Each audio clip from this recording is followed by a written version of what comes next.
ذی الحجہ کے شروع کے 10 دن، بعض علماء کہتے ہیں وہ زیادہ فضیلت والے، بعض کہتے ہیں یہ زیادہ فضیلت والے. تو بعض حضرات اس طرف گئے ہیں کہ رمضان کی راتوں کی فضیلت اور بقرعید کے ان 10 دنوں کے میں دن کی فضیلت زیادہ ہے.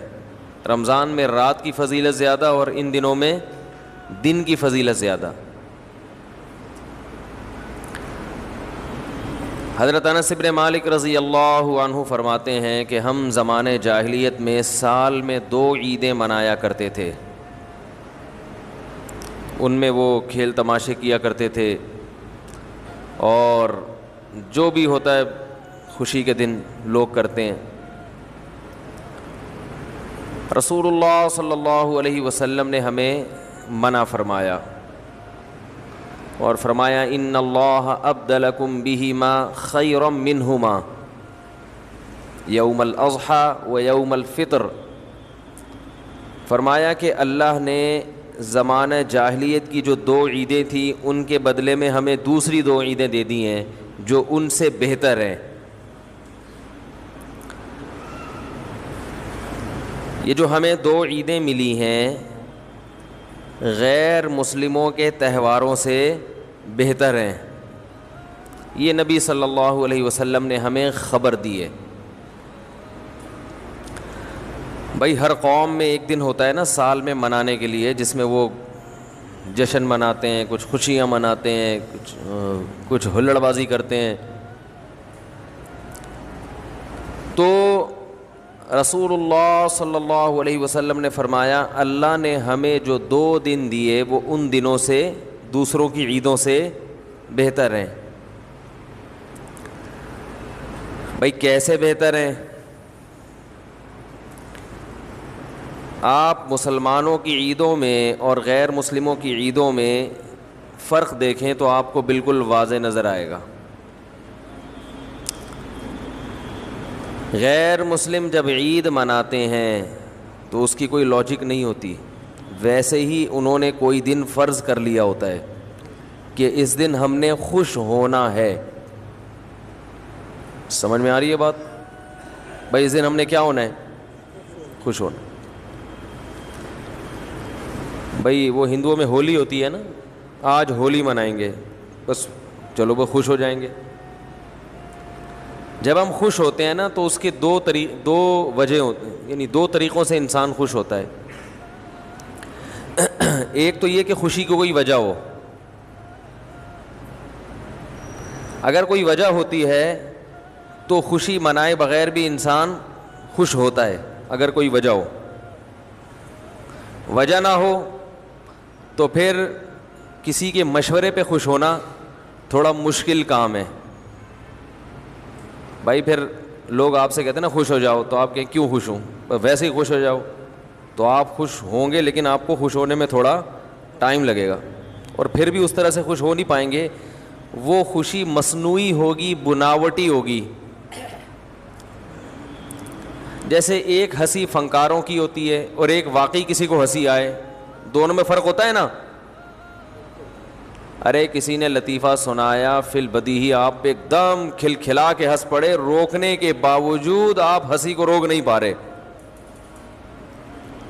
تو یہ ہنسی منائی نہیں جا رہی بلکہ باقاعدہ اندر سے ہنسا جا رہا ہے اور اس کو روکنا مشکل ہے. اور ایک ہنسی وہ ہوتی ہے جو منائی جاتی ہے. جیسے فنکار لوگوں کو ڈرامے میں اسکرپٹ لکھ کے دی جاتی ہیں کہ اس موقع پہ آپ نے کیا کرنا ہے، ہنسنا ہے. تو وہ تکلف کر کے ہنسے گا، جو جتنا بڑا ایکٹر ہوگا وہ اسی حساب سے ہنسے گا. ایک رونا ہوتا ہے کہ آپ کو غم کی بات سنائی گئی، آپ رو پڑے. اور ایک رونا ہوتا ہے کہ آپ کسی کے مشورے پر فنکاری کر کے باقاعدہ رو رہے ہو. بہت سے لوگ مثال سب کو پتہ ہی ہے کہ وہ باقاعدہ آرڈر پہ روتے ہیں. تو یاد رکھو جیسے ایک رونا اس کی کوئی ریزن ہوتی ہے، رو پڑتا ہے، اور ایک بناوٹی رونا ہے. دونوں میں زمین آسمان کا فرق ہے. ایک خوشی حقیقی خوشی، ایک بناوٹی، دونوں میں زمین آسمان کا فرق ہے. ایسے ہی ایک عید وہ ہوتی ہے جس کی کوئی ریزن ہو، اور ایک ہوتی ہے جس کو لوگوں نے بیٹھ کے خود بخود فرض کر لیا ہو. دونوں تہواروں میں زمین آسمان کا فرق ہوتا ہے. غیر مسلموں کی عیدیں گڑی ہوئی ہیں، بنائی ہوئی ہیں. مسلمانوں کی عیدوں میں کوئی ریزن ہے جس کی وجہ سے مسلمان اس دن خوشی مناتے ہیں. ہمیں نبی نے 2 عیدیں دی، ایک عید الفطر اور ایک عید الاضحیٰ. یہ اللہ نے دی ہیں. اصل میں نبی تو محض نمائندے ہیں، اللہ کے پیغام پہنچانے والے ہیں. عید الفطر میں کس بات کی خوشی ہے؟ اچھا، خوشیوں جو سچی مچی کی خوشی ہوتی ہے نا، اس کی بھی 2 قسمیں، ایک روحانی خوشی، ایک جسمانی خوشی. ارے کیا ہو گیا؟ ایک تو جھوٹی موٹی کی خوشی ہوتی ہے نا، وہ جو فنکاروں کی، اور ویسے ہی ہنس رہے ہیں، ویسے ہی مسکرا کے بات کر رہے ہیں، اندر سے دل چھلنی ہے، لیکن بہرحال اپنے رویے سے یہ شو کرنا ہے کہ ہم کیا ہیں، خوش ہیں. کتنے مزاحیہ اداکار خودکشی کر لیتے ہیں، حالانکہ صبح و شام ہنستے ہنساتے رہتے ہیں، لیکن اندر سے دل میں کانٹے چبھ رہے ہوتے ہیں بے سکونی کے. تو جو سچی مچی کی خوشی ہے نا، سچی مچی کی خوشی، اس کی کتنی قسمیں ہیں؟ بولو بھائی. 2، ایک روحانی اور ایک جسمانی.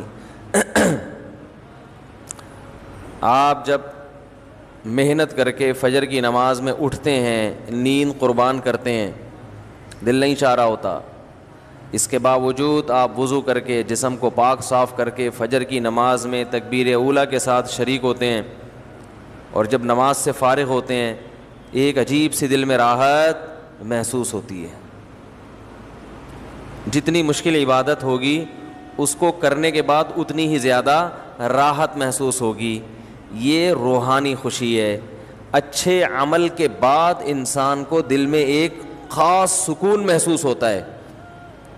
اس سکون کو کیا کہتے ہیں؟ روحانی سکون. یہ والا سکون ہر ایک کو نہیں حاصل ہوتا، یہ انہی کو ہوتا ہے جن کی روح تھوڑی سی مضبوط ہو، روحانی قوت ہو ان میں. اور گناہ کرنے کے بعد روحانی طور پر انسان کو بے سکونی محسوس ہوتی ہے. روحانی طور پر بولو نا، کیا ہو گیا؟ بے سکونی. غلط کیا، کرتے ہوئے تو لطف آتا ہے گناہ میں، کرنے کے بعد ایک دل ملامت کرتا ہے، غلط کیا میں نے. کتنے لوگ ہیں قتل ہو جاتا ہے، قتل کے بعد شرمندہ ہوتے ہیں، غلط ہو گیا. ظلم کیا، ظلم کے بعد دل میں بے چینی شروع ہو گئی. یہ ان لوگوں کے ساتھ ہوتا ہے جن کے دل ابھی مکمل مردہ نہیں ہوئے ہوتے، ان میں کچھ نہ کچھ روحانی قوت باقی ہوتی ہے، شرمندہ ہو جاتے ہیں وہ. لیکن کچھ الٹے حساب ہوتا ہے کچھ لوگوں کا، ان کو نیکی کر کے خوشی محسوس نہیں ہوتی، ظلم کر کے گناہ کر کے خوشی، روحانی سکون محسوس ہوتا ہے، کیونکہ ان کی روح شیطانی روح ہوتی ہے. فلاں کا بٹوا چھین لیا، بہن کی وراثت کھا گئے، خوش ہو رہے ہیں ماشاءاللہ، کھا گیا میں.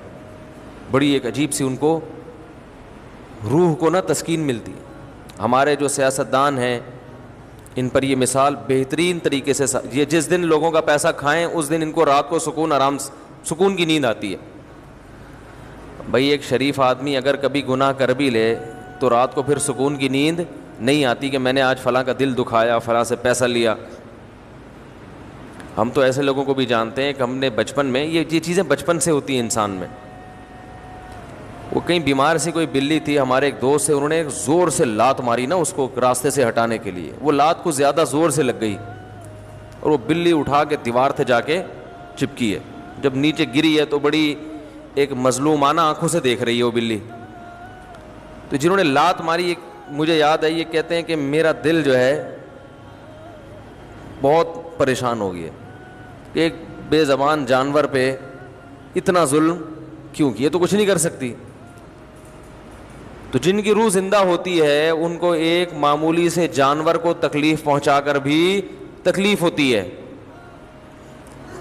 اور روح زندہ نہیں ہوتی تو بڑے بڑے جرائم کر کے بھی کچھ بھی نہیں ہوتا. تو میں ان لوگوں کی بات کر رہا ہوں جن کی روح زندہ ہے, ان کو اچھا عمل کر کے روحانی سکون محسوس ہوتا ہے. یہاں تک بات سمجھ میں آ گئی ہے؟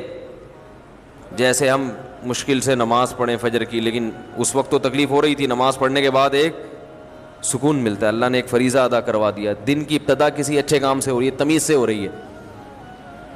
لوگوں کے دن کی ابتدا بہت سے لوگوں کی ٹیلی ویژن سے ہوتی ہے. آنکھ نکل رہی ہوتی, بیگم کوئی اچھی سی فلم لگا دیتی ہے, اٹھ کے بیٹھ جاتے, اچھا سا گانا لگا دی ایک دم اٹھ کے. بیگم کو پتہ ہوتا ہے کون سے والے پہ اٹھے گا, کون سے والے پہ نہیں اٹھے گا. وہ بیوی کو پتہ ہوتا ہے یہ کون سے گانے پہ اٹھے گا کون سے پہ نہیں اٹھے گا. تو یہ سکون کے, یعنی یہ جو سچی مچی کی خوشی ہے, اس کی دو قسمیں بیان کر رہا تھا. ایک روحانی جو اچھا عمل کر کے ہوتی ہے, اور ایک جسمانی خوشی بھی, کیونکہ اللہ نے ہمیں روح کے ساتھ باڈی بھی تو دی ہے نا. جسمانی خوشی ہوتی ہے کوئی بھی آپ کو ایسی نعمت مل جائے جس سے آپ کی باڈی خوش ہو جائے. بھوک میں آپ کے سامنے مرغن غذا آ جائے, بڑا مزے کا لش پش قسم کا کھانا آ جائے, شدید بھوک لگ رہی ہے, اور کراچی کی بنی ہوئی نہاری. یہ کراچی کا لفظ اب لگانا پڑتا ہے کیونکہ نہاری کے نام پہ پنجاب جاؤ پتہ نہیں کیا کھلا دیتے ہیں. بہت کم نہاریاں دنیا میں ایسی ہیں جو کراچی کی نہاری سے میچ کرتی ہیں. تو نہاری ہو, اس میں نلی ڈلی ہوئی ہو, اس میں مغز ڈلا ہوا ہو اور نیمبو نچوڑا ہوا ہو, اور شدید بھوک لگ رہی ہو, اور وہ تنور کے نان جو گرم گرم, اور ہوٹل میں بیٹھے ہوئے ہو, وہ نہاری گھر لا کے کھاؤ, مزہ. تجربہ کیا ہوگا آپ لوگوں نے, ہم نے تو کیا, وہی گھر لے آ کے کھاؤ, مزہ ہی نہیں آ رہا ہوتا, وہیں بیٹھ کے کھائے یار. تو اب دیکھو سن کے مزہ آ رہا ہے, کیا یہ روحانی خوشی ہے؟ یہ جو آپ لوگ کو خوشی محسوس ہو رہی ہے روحانی ہے؟ یہ روحانی نہیں ہے اس کے لیے روح کا طاقتور ہونا ضروری. روحانی خوشی اسے کہتے ہیں جس میں روح میں قوت ہو تو خوشی ہوگی, روح خراب ہو چکی ہو تو خوشی نہیں ہوگی. لیکن جسمانی خوشی تو باڈی تو اللہ نے ہر ایک کو دی ہے, چور کو بھی دی ہے, ڈاکو کو بھی دی ہے, ہمیں بھی دی ہے, آپ کو بھی دی ہے. تو جو جسم کی خوشی ہے, جسم کی لذتوں والی, وہ ہر ایک کو حاصل ہوتی ہے. تو شدید بھوک لگ رہی تھی, اور بہترین قسم کی نہاری, اور نلی بھی ڈلی ہوئی ہے, تازہ نلی ہے, پرانی باسی نہیں, اور مغز بھی ابھی بھینس کٹی تھی. یہ بھینسوں کا مغز کھلا رہے ہیں, ذہن میں رکھنا, بھینس کٹی ابھی, اور بہترین مغز, اور اس میں نیمبو نچوڑ کے, اور مکھن کا تڑکا بھی لگاتے ہیں, اور پھر کہتے ہیں جسم میں کولیسٹرول بڑھ رہا ہے توند نکل رہی ہے. کھائیں لیکن ایکسرسائز بھی کریں. میں نے ایک دفعہ یہ نہاری کھائی, اور دعوت تھی, بیان ہوتا تھا میرا لنڈی کوتل چورنگی پہ, تو بیان کے فوراً بعد ساتھی لے گئے, چلو. اب وہ جو انہوں نے نہاری بنوائی, اس نہاری میں مغز بھی, اور نلی بھی, اور مکھن کا تڑکا.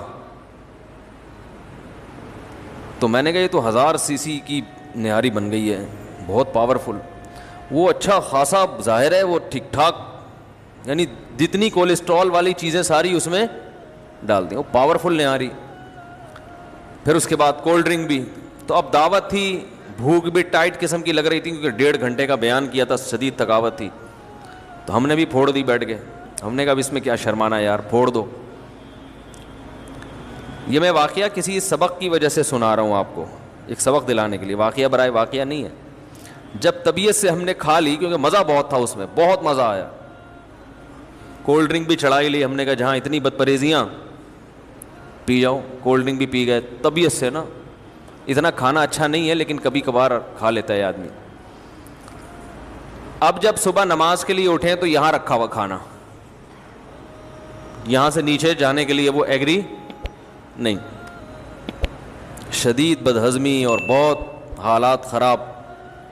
میں اتنا کھاتا نہیں ہوں, کبھی کبھار ہو جاتا ہے, ایسے نہیں کھاتا میں الحمدللہ. تو وہ ان کے اخلاص کی برکت تھی کہ انہوں نے, اس میں مزہ اتنا آیا کہ بہت زیادہ کھا لی. اب جب صبح اٹھیں تو وہ نہاری کہاں رکھی ہوئی ہے, ادھر. اتنی سخت بدہضمی. تو ہم نے اس کا علاج کیا, کوئی چورن چٹنی نہیں کھائی, فجر کی نماز کے بعد یہاں ابو الاصفہانی روڈ ہے، بہت لمبا روڈ ہے، آپ نے دیکھا ہوگا، مسکن سے ہوتا ہوا گزرتا ہے آگے. صبح جاگر پہنے اور جو نہاری میں میرے ساتھ شریک تھے، ایک دو اور بھی تھے، وہ بھی قریبی تھے، ان کو بھی کال کی آ جاؤ، وہ تو نہیں آئے. انہوں نے کہا مر جائیں گے، پھٹ جائیں گے، ہلیں گے نہیں. جاگر پہن کے جاگنگ کرنا اسٹارٹ. اچھی خاصی جاگنگ کی ہے، بھاگتے بھاگتے بھاگتے بھاگتے، وہ سب لکڑ ہضم، بولو بھائی، وہ سب جگہ جہاں مغز نے جا کے فٹ ہونا تھا ادھر مغز جا کے فٹ ہو گیا، نلیوں نے جہاں جا کے لگنا تھا وہ اپنی جگہ پہ جا کے فٹ ہوئی ہیں. ایسا ہی ہوتا ہے نا بھائی، جو چیز کھاؤ گے وہ اپنی جگہ پہ جا کے فٹ ہوگی. اگر ایکسرسائز کرو گے سب چیزیں اپنی جگہ پہ جا کے جب تک فٹ نہیں ہوئی ہیں اس وقت تک میں نے جاگنگ چھوڑی نہیں. یعنی کہ تمام چیزیں اپنے اپنے ڈپارٹمنٹ میں جائیں گی. یہ صحیح ہے نا؟ جو چیز جہاں کی ہے وہ وہیں جا کے جب تک لگ نہیں جاتی، اپنے کھانچوں میں فٹ نہیں ہو جاتی. تو جاگنگ کی طبیعت سے سب سیٹ ہو گیا. تو یہ آپ کو اس لیے بتا رہا ہوں کہ کبھی زیادہ کھا لو تو پھر زیادہ چل لو، اس کو ٹھکانے لگاؤ. بیماریاں جو آج کل آ رہی ہیں کھانے سے اتنی نہیں آ رہی، پڑے رہنے سے زیادہ آ رہی ہیں. یا تو پھر کھاؤ کم یا پھر کھاؤ کم. بات سے بات نکلتی ہے. اکثر ایک چیز پوچھی جاتی ہے کھانے کے بعد پانی پینا. یہ جو آج کل نہار منہ پانی پینے کی حدیثیں گڑھی جا رہی ہیں نا کہ نہار منہ پانی پینا اتنا فائدہ، ایسی کوئی حدیث نہیں ہے. ہمارے علم میں نہیں ہے کہ نبی صلی اللہ علیہ وسلم نہار منہ پانی پیا کرتے تھے. نارمل زندگی گزارنی چاہیے اچھے بچوں کی طرح. صبح صبح اٹھ کے گھڑے پہ جا کے یہ فریج پہ بوتلیں نکال کے پینا جبکہ پیاس بھی نہیں لگ رہی. تو ڈاکٹروں کی تحقیق ہوگی، مگر یہ تحقیق بعد میں بدل بھی سکتی ہے. بہت ساری تحقیقات بدل گئی ہیں. تو نیچر سے کبھی نہ ہٹو، سمجھ رہے ہو؟ صبح اٹھو اچھے بچوں کی طرح، اپنا نماز نہ دھو کے نماز پڑھو. جب بھوک لگنا شروع ہو جائے تو کھانا کھا لو. پیاس لگنا شروع ہو جائے تو بولو بھائی پانی پی لو. بس اس طرح ہنسی خوشی زندگی گزارو اور تھوڑا ایکٹیویٹی رکھو، کوئی بھاگم دوڑم، کچھ چلت پھرت رکھو، فٹ فاٹ رہو گے انشاءاللہ. بھلا وجہ اٹھ کے پانی چڑھا رہا ہے. کئی لوگ مبتلا ہو چکے ہیں اس میں. فائدے ہیں اس کے، میں نہیں کہتا کہ فائدہ نہیں ہے، سائیڈ افیکٹ بھی ہیں. جو بھی کام آپ ایک نیچرل لائف سے ہٹ کے کرو گے نا، اس کے جہاں فائدے ہوں گے وہاں کچھ ایسے نقصان ہو رہے ہوں گے جو آپ کو بعد میں پتہ چلیں گے. اور بعض نقصان تو ایسے ہوتے ہیں جو پتہ ہی نہیں چلتے کہ یہ اس کی وجہ سے ہوئے ہیں. اس لیے نارمل اچھے بچوں کی طرح زندگی گزارنی چاہیے. کوئی بیماری ہو، اس بیماری میں ڈاکٹر بطور دوا کے تجویز کرے تو ٹھیک ہے. کوئی بیماری ہو گئی نا آپ کو، اس میں بطور دوا کے، بطور علاج کے، وہ ایک الگ چیز ہے، وہ ٹھیک ہے. لیکن نارمل آدمی کو، جوان آدمی کو ایسی ایکٹیویٹیز نہیں کرنی چاہیے. اچھے بچوں کی طرح سیدھا تمیز سے، جیسے اس کے باپ دادا زندگی گزارتے آئے تھے. جانوروں کو دیکھا کبھی صبح اٹھتے ہی پانی پی رہے ہوں جا کے؟ ہیں صبح اٹھتے ہی سارے جانور، ان کو کیا چاہیے؟ بھوک لگنا شروع ہوتی ہے، کھانا کھاتے ہیں. تو نبی اسی طرح یہ بھی بہت ہے کہ کھانے کے بعد پانی نہ پیو، کھانے کے بعد پانی نہ پیو. سنا ہوگا آپ نے، سب سنتے ہیں کھانے کے بعد پانی زہر ہے، یہ ہے، فلانا ڈمکانا ہے. اس بارے میں کچھ لوگ حدیثیں بھی بیان کرتے ہیں. نبی صلی اللہ علیہ وسلم کی سیرت جب ہم دیکھتے ہیں تو آپ صلی اللہ علیہ وسلم نے کھانے کے بعد پانی پیا بھی ہے، عمل سے بھی ثابت ہوتا ہے کہ پانی پیا ہے. اور نبی صلی اللہ علیہ وسلم نے جو قولی حدیث ہے اس سے بھی پتہ چلتا ہے کہ کھانا اور پانی ساتھ ساتھ ہیں. ابھی آدھا کلپ نہ بنانے، پورا ہونے دیں، تو ایسا نہ ہو آدھا کاٹ کے پیش کر دے. دیکھو حدیث میں آتا ہے رسول اللہ صلی اللہ علیہ وسلم گھر سے نکلے، شدید بھوک تھی آپ کو، شدید بھوک، پریشان ہو کے گھر سے نکلے. حضرت ابو بکر ملے، کیا مسئلہ ہے؟ ان کے ساتھ بھی یہی مسئلہ تھا، بھوک کی شدت نے پریشان کر دیا. حضرت عمر کا بھی یہی مسئلہ، بھوک کی شدت نے پریشان کر دیا. یہ تینوں اصحاب جا رہے ہیں. ایک صحابی نے کہا، دعوت کی ان کی، اپنے باغ میں لے کر گئے، تر کھجوریں سامنے لا کے رکھیں. آپ صلی اللہ علیہ وسلم نے ان کھجوروں کو تناول فرمایا اور فرمایا ان نعمتوں کے بارے میں ہم سے قیامت کے دن سوال ہوگا. اور وہ کھجوریں آپ نے کھانے کے بعد کنویں کا میٹھا پانی پیا اور سیر ہو گئے. پانی پینے کا مزہ ہی کھانے کے بعد ہے. نہیں آ رہی سمجھ؟ جب شدید بھوک میں آپ کھجوریں کھاؤ گے اور اس کے بعد پانی پیو گے تو کیا مزہ نہیں آئے گا؟ کھجوریں کھا لیں، اب پیاس لگ رہی ہے آپ کا، نہ کھانے کے 3 گھنٹے کے بعد پانی، 2 گھنٹے کے بعد پانی، وہ بہت مصیبت ہے بھائی. یہ نیچر ہے، کھاتے ہی پانی پینے کا دل چاہتا ہے. اور ایک اور حدیث سنا دیتا ہوں.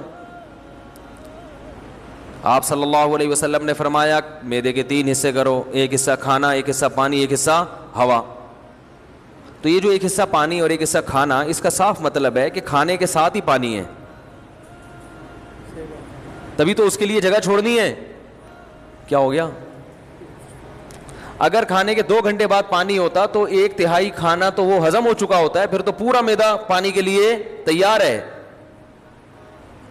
تو دونوں حدیثوں کو ملائیں تو رزلٹ کیا سامنے آئے گا کہ کھانا پانی قرآن میں کیا ہے؟ کلو واشربو، کھاؤ اور پیو، کھاؤ اور پیو. تو کھانا پینا کٹھا ہے. لیکن دونوں حدیثوں کو ہم ساتھ ملاتے ہیں. آدھی حدیث لوگ ہیں نا، آدھی نہیں لوگ، پھر مسئلہ خراب ہوگا. دونوں کو ساتھ ملاتے ہیں. ایک حدیث میں آ رہا ہے کھانے کے بعد آپ نے پانی پیا، اور کھجور کے بعد، جس میں عام طور پہ منع کیا جاتا ہے. اور دوسری حدیث میں آ رہا ہے کہ 1/3 کھانا، 1/3 سانس لینے کے لیے جگہ. اتنا بھر کے کھاتے ہیں کہ سانس ہی نہیں آ رہا ہوتا، وہ پھیپھڑوں کی جگہ نہیں مل رہی ہوتی پھولنے کے لیے. اور 1/3 پانی. تو پتہ یہ چلا کہ یہ پیشکش اس کے لیے ہے جو 1/3 کھانا کھاتا ہے. سمجھ میں آ رہی ہے بات؟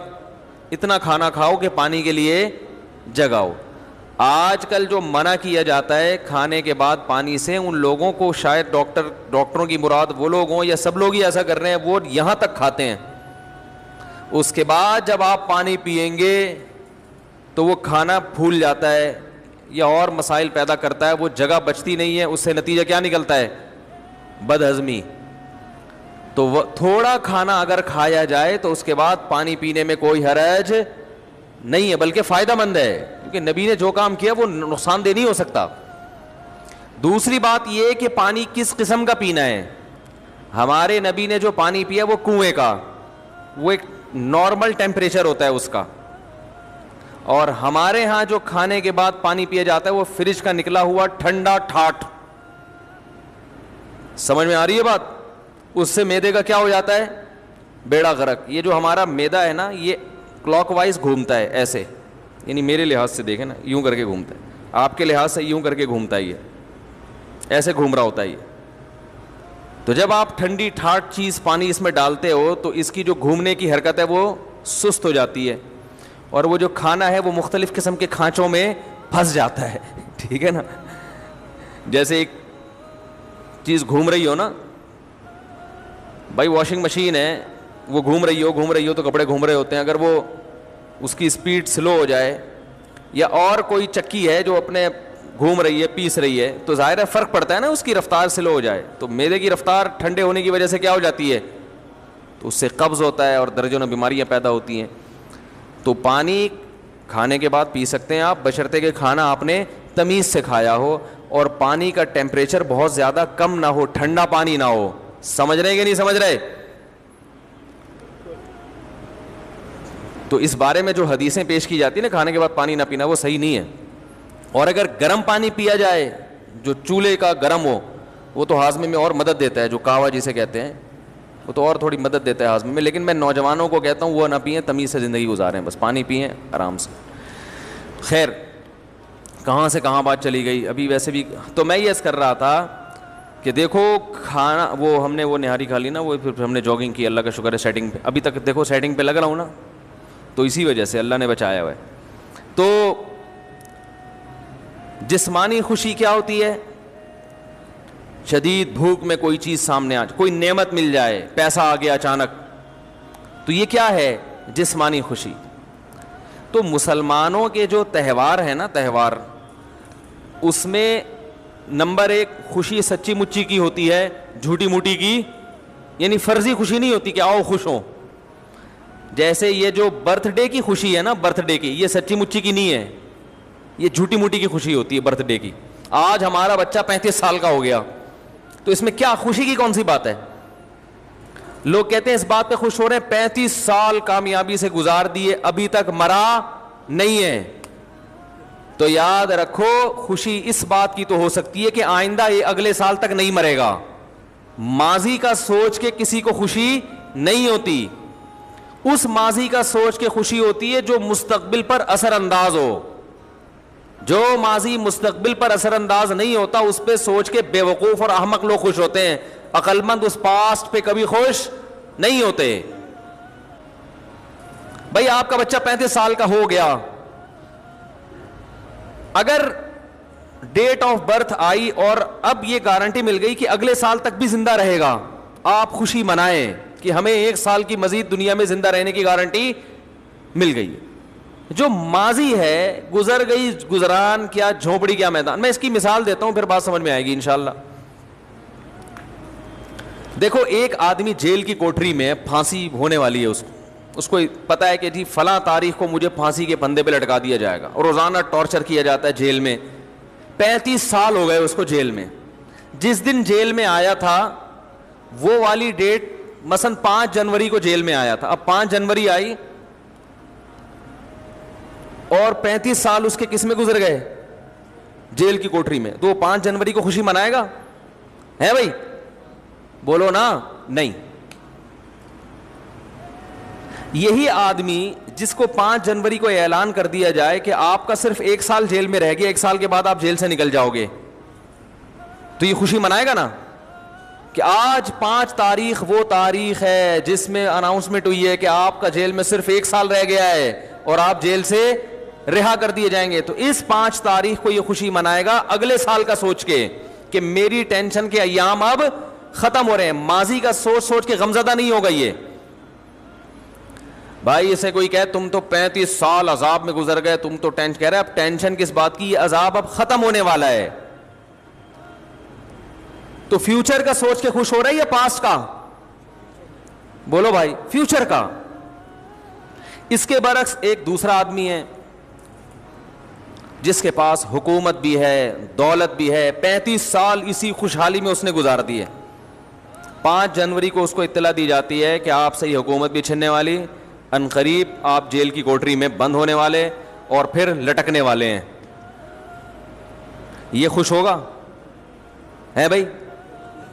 ارے 35 سال, آج 5 جنوری, 35 سال تو اچھے گزر گئے نا, اس پہ خوشی مناؤ. ارے بھائی واہ واہ بھائی سبحان اللہ, بڑا کوئی بات نہیں, اگر لٹکنے والوں تو کیا ہوا. جو پھانسی کے پھندے پہ لٹکنے والا تھا, جس نے جیل کی کوٹری میں ٹائم گزارا, وہ اب خوش ہوگا کہ میں رہا ہونے والا ہوں. اور یہ جس کے 35 سال اچھے گزر گئے, یہ پریشان ہوگا کہ میں اب لٹکنے والا ہوں. فیوچر کا سوچ کے خوش بھی ہوتا ہے اور فیوچر کا سوچ کے انسان پریشان بھی ہوتا ہے. ہاں وہ ماضی جو فیوچر پہ ایفیکٹ کر رہا ہو, اثر ڈال رہا ہو, اس پہ انسان خوش ہوتا ہے. مثال کے طور پر آپ پیپر دے کے آئے, آپ کو پتہ نہیں ہے کہ میرا پیپر اچھا ہوا کہ نہیں ہوا. ایگزامینر سے کوئی آپ کے رابطہ ہو گیا, اس نے کہا کہ آپ کا پیپر اچھا ہوا ہے, ماضی میں پاس میں کیا ہوا ہے, اچھا ہوا ہے.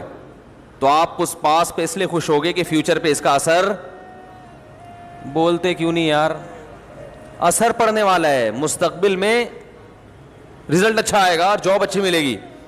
تو یہاں بھی اصل میں ماضی کی وجہ سے خوش نہیں ہو رہا, بلکہ یوں کر رہے ہیں, منہ سے الفاظ نہیں نکل رہے ہیں, پھنسے ہوئے ہوتے ہیں یہاں کے نا, ایک دم واپس چلے جاتے ہیں. یہ بھی اتنا اگلوا لا کے نا یہاں تک آتے ہیں. وہ جو میں اتنا زیادہ کہہ رہا ہوں کہ بولو تو جا کے یہاں تک آتا ہے. پھر بھی گھر میں تو چیختے رہتے ہیں یار. عورتوں کی شکایتیں آتی ہے, تمیز سے میاں بات ہی نہیں کرتا. اکثر خواتین کی یہ شکایت ہے, جب بولتا ہے تو چیخ کے بات کرتا ہے, آرام سے بات کا رواج ختم ہو گیا. تو یہ جو ماضی ہے جس پر طالب علم خوش ہوا, یہ اس کی وجہ سے خوش ہوا کہ اس کا اثر مستقبل پر پڑ رہا ہے. برتھ ڈے ایسی چیز ہے کہ اس کا فیوچر سے کوئی تعلق نہیں ہے, بلکہ فیوچر کا سوچیں گے نا تو یہ فیوچر کو ڈینجرس بنا رہا ہے ہر آنے والا سال. مثال کے طور پر جتنی عمر آپ لے کے آئے تھے, کوئی 50 سال, کوئی 60 سال, آپ 25 سال کے ہو گئے اور آپ کو سیلیبریٹ کیا جا رہا ہے کہ آپ کی ماشاءاللہ آج برتھ ڈے ہے, ہیپی برتھ ڈے, اور آپ نے بھی پھول وول 2-4 پارسل کر دیے. یہ کس بات کے پارسل کیے آپ نے؟ 25 سال کا مطلب یہ ہے کہ اگر 50 سال زندگی تھی تو اب 25 رہ گئی ہے. یعنی جو جیل کی کوٹری میں ہے نا, اس کو روزانہ چائے پیش کی جاتی ہے, کھانا وانا کھلایا جاتا ہے, لیکن اس کو پتہ آنا پھانسی کے پھندے پر ہے. تو اب ہر آنے والا دن اس کے غم میں اضافے کا ذریعہ بن رہا ہے. وہ یہ نہیں دیکھے گا کہ مجھے جیل میں ماشاءاللہ 40 سال ہو گئے, بھائی لٹکنے میں 5 سال رہ گئے ہیں. چاہے اسے جیل میں کتنی خوشیاں مل رہی ہوں, بلکہ جیل کی مثال نہیں, آپ کسی کے بنگلے کی مثال دیں. بنگلے میں ہے, وہ بڑے آرام سے رہ رہا ہے, لیکن اس کو بتا دیا کہ آپ 45 سال کے جب ہوگے تو آپ کو پھانسی کے پھندے پہ لٹکا دیا جائے گا. اب وہ بہترین گاڑیوں میں بھی گھوم رہا ہوگا, ہر آنے والا سال اس کی خوشی کے بجائے اس کے غم میں اضافہ کرے گا. یہی کم بختوں کے ساتھ ہو رہا ہے, دنیا پرستوں کے ساتھ. تو پھانسی پہ نہیں تو موت بھی تو پھانسی ہے. وہ پھانسی والے کو تو پتا ہوتا ہے کیسے مروں گا, آپ کو تو پتا بھی نہیں کیسے مروں گا. ٹرک کے نیچے آ کے مرو گے, بجلی کے جھٹکے سے مرو گے, ہارٹ اٹیک ہوگا, گردے فیل ہو جائیں گے, ڈائلسس پہ آ جاؤ گے, شوگر لیول ہائی ہوگا, بینائی چلی گئی, خدا نہ خواستہ فالج ہو گیا, ریڑھ کی ہڈی میں کوئی مسئلہ خراب ہو گیا, کوئی ہڈیوں کا کینسر ہو گیا, بلڈ کینسر ہو گیا, کیا تڑپ تڑپ کے مرو گے, تمیز سے مرو گے, کیسے مرو گے. اتنی ڈینجر مستقبل ہے جس کا پتہ ہی نہیں کہ ہونے والا کیا ہے. اور یہ خوشی منا رہا ہے, میں 69 سال کا ہو گیا الحمدللہ. کیونکہ یہ برتھ ڈے کی تو کوئی انتہا نہیں ہے, یہ 99 سال کے بڈھے بھی منا رہے ہیں. اور بھائی یہ گوروں سے آئی ہوئی چیزیں, ان کے کوئی کسی عمل کی لاجک نہیں ہوتی. وہ صرف دنیا میں چیزوں کے ایجادات کرنے میں تیز ہیں. لائف سٹائل, زندگی کیسے گزارنی ہے, یہ ان کو نہیں پتا, کیونکہ یہ اللہ اس کے رسول نے ہمیں بتایا, ان کو تھوڑی بتائیے. لوگ اب ایک اشکال ہم پہ کرتے ہیں کہ یار اگر کوئی خوش ہو رہا ہے برتھ ڈے پر, اگرچہ اس کی لاجک نہیں بنتی, لیکن خوش ہونے پر گورنمنٹ کی طرف سے کوئی پابندی تو نہیں ہے نا, ہونے دو نا, کیا جا رہا ہے اس میں. بھائی اگر کوئی ویسے ہی خوش ہو رہا ہے اور اس کو خوشی میں, اب برتھ ڈے پر, میری برتھ ڈے پر آپ نے پھول بھیج دیے 2 اور میں نے بھی پھول بھیج دیا, تو محبت نہیں بڑھ رہی ہے نا. کیا لاجک تلاش کرنا, اصل میں ہم پھانسی کے پھندے کے قریب جا رہے ہیں, قبر کے. ڈرونی باتیں کر کے لوگوں کو ٹینشن میں ڈالنے کی کیا ضرورت ہے. یہ سوال سمجھ میں آیا یا نہیں آیا؟ بھائی خوش ہونے کے لیے کوئی ریزن چاہیے کیا؟ ہونے تو خون ہی بڑھ رہا ہے نا. پہلے اتنی ٹینشن ہے, اگر کوئی اس بات پہ خوش ہو گیا کہ آج میری تاریخ پیدائش ہے, ہاں آج میں دنیا میں آیا تھا, خوش ہو جاؤ.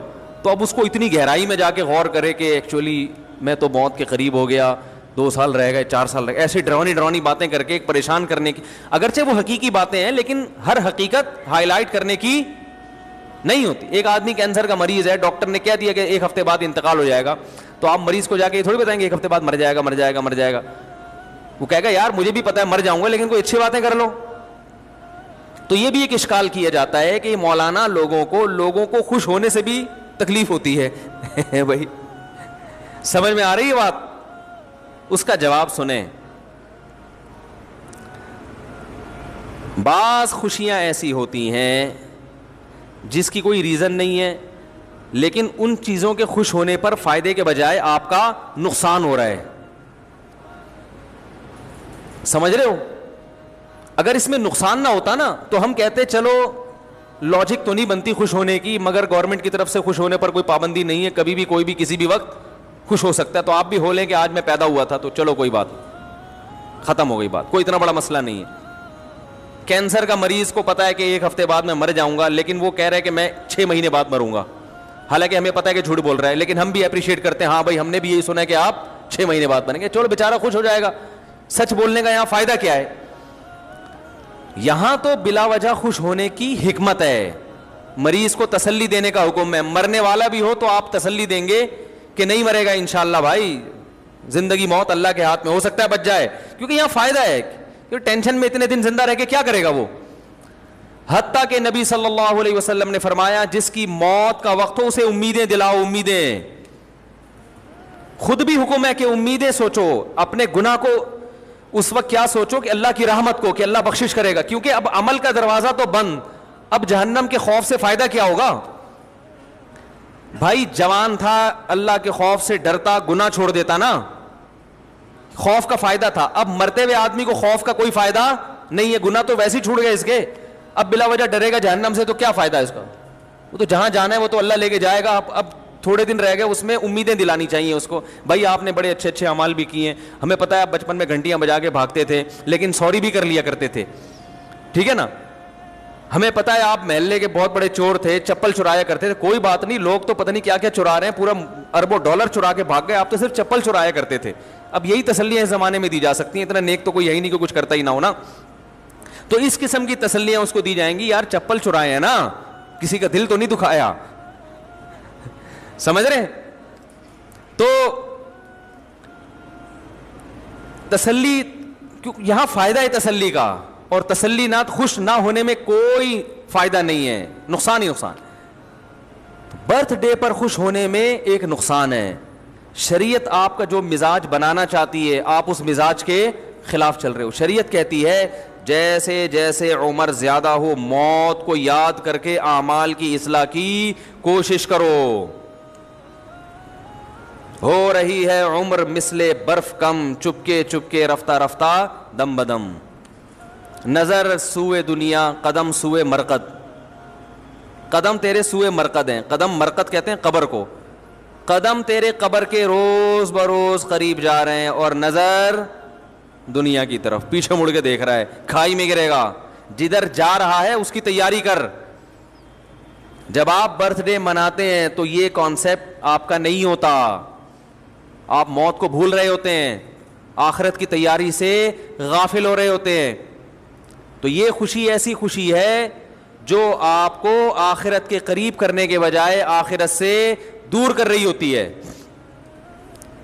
تو نہ صرف یہ کہ اس کی کوئی لاجک نہیں ہے, بے تکی خوشی ہے, مصنوعی طریقے سے منائی جاتی ہے جس کا کوئی تک نہیں بن رہا ہوتا, اور اس کا فائدہ بھی نہیں ہے, فائدے کے بجائے نقصان ہے. اور یہ پوری فلسفہ کسی کی سمجھ میں نہ بھی آئے تو ایک موٹی بات کہ خوش ہونے کے لیے ایسی خوشی جن کی کوئی ریزن ہے وہ کوئی کم ہے جو ہم خام خامے بلا وجہ خوشیاں مناتے رہے بیٹھ کے. دیکھو انگریزوں کے پاس خوش ہونے کے مواقع ہیں ہی نہیں, اس لیے انہوں نے برتھ ڈے اور یہ ٹوپی ڈرامہ کچھ نکالے ہوئے ہیں تاکہ ہم سیلیبریٹ کریں, ہاں ہاں ہو ہلا گلا ہوگا, ان کے ہے ہی نہیں. وہ خوشیاں جو نیچرل خوشیاں تھیں وہ اس معاشرے میں ختم ہو چکی ہیں. باپ کا جس قوم کو یہ نہیں پتا چلا میرا ابا کون ہے, ابا بچہ پیدا کر کے غائب ہو جائے. ابھی ایک لندن سے ایک صاحب آئے, انہوں نے ایک واقعہ سنایا کہ ایک انگریز 10 سال سے اس کی ماں ہاسپٹل میں ایڈمٹ ہے, بیمار ہے, 10 سال میں ایک مرتبہ بھی اپنی ماں کو دیکھنے نہیں گیا, ایک مرتبہ بھی. جس دن انتقال ہوا ہے اس دن تھوڑا سا آنکھوں میں آنسو آئے اور کہا کہ مجھے غم ہے کہ میری والدہ دنیا سے چلی گئیں, اور آفس میں ایک سیکنڈ کے لیے بھی لیٹ نہیں ہوتا تھا. بات آ رہی ہے سمجھ میں؟ میں نے پچھلے بیان میں ایک واقعہ سنایا تھا نا, جو لوگ غیر مسلموں کی بڑی تعریفیں کرتے ہیں, وہ ایک مشہور فتنہ ہے, ابھی کیا بار بار نام لوں. انہوں نے بڑی گوروں کی تعریف کی ہے کہ انگریز اگرچہ ان میں زنا بھی ہے, ہاں گے سیکس کا رواج بھی آ رہا ہے, اور ٹھیک ہے کچھ برائیاں ہیں, لیکن پھر بھی بہت سی چیزوں میں ہم سے بہت اچھے ہیں.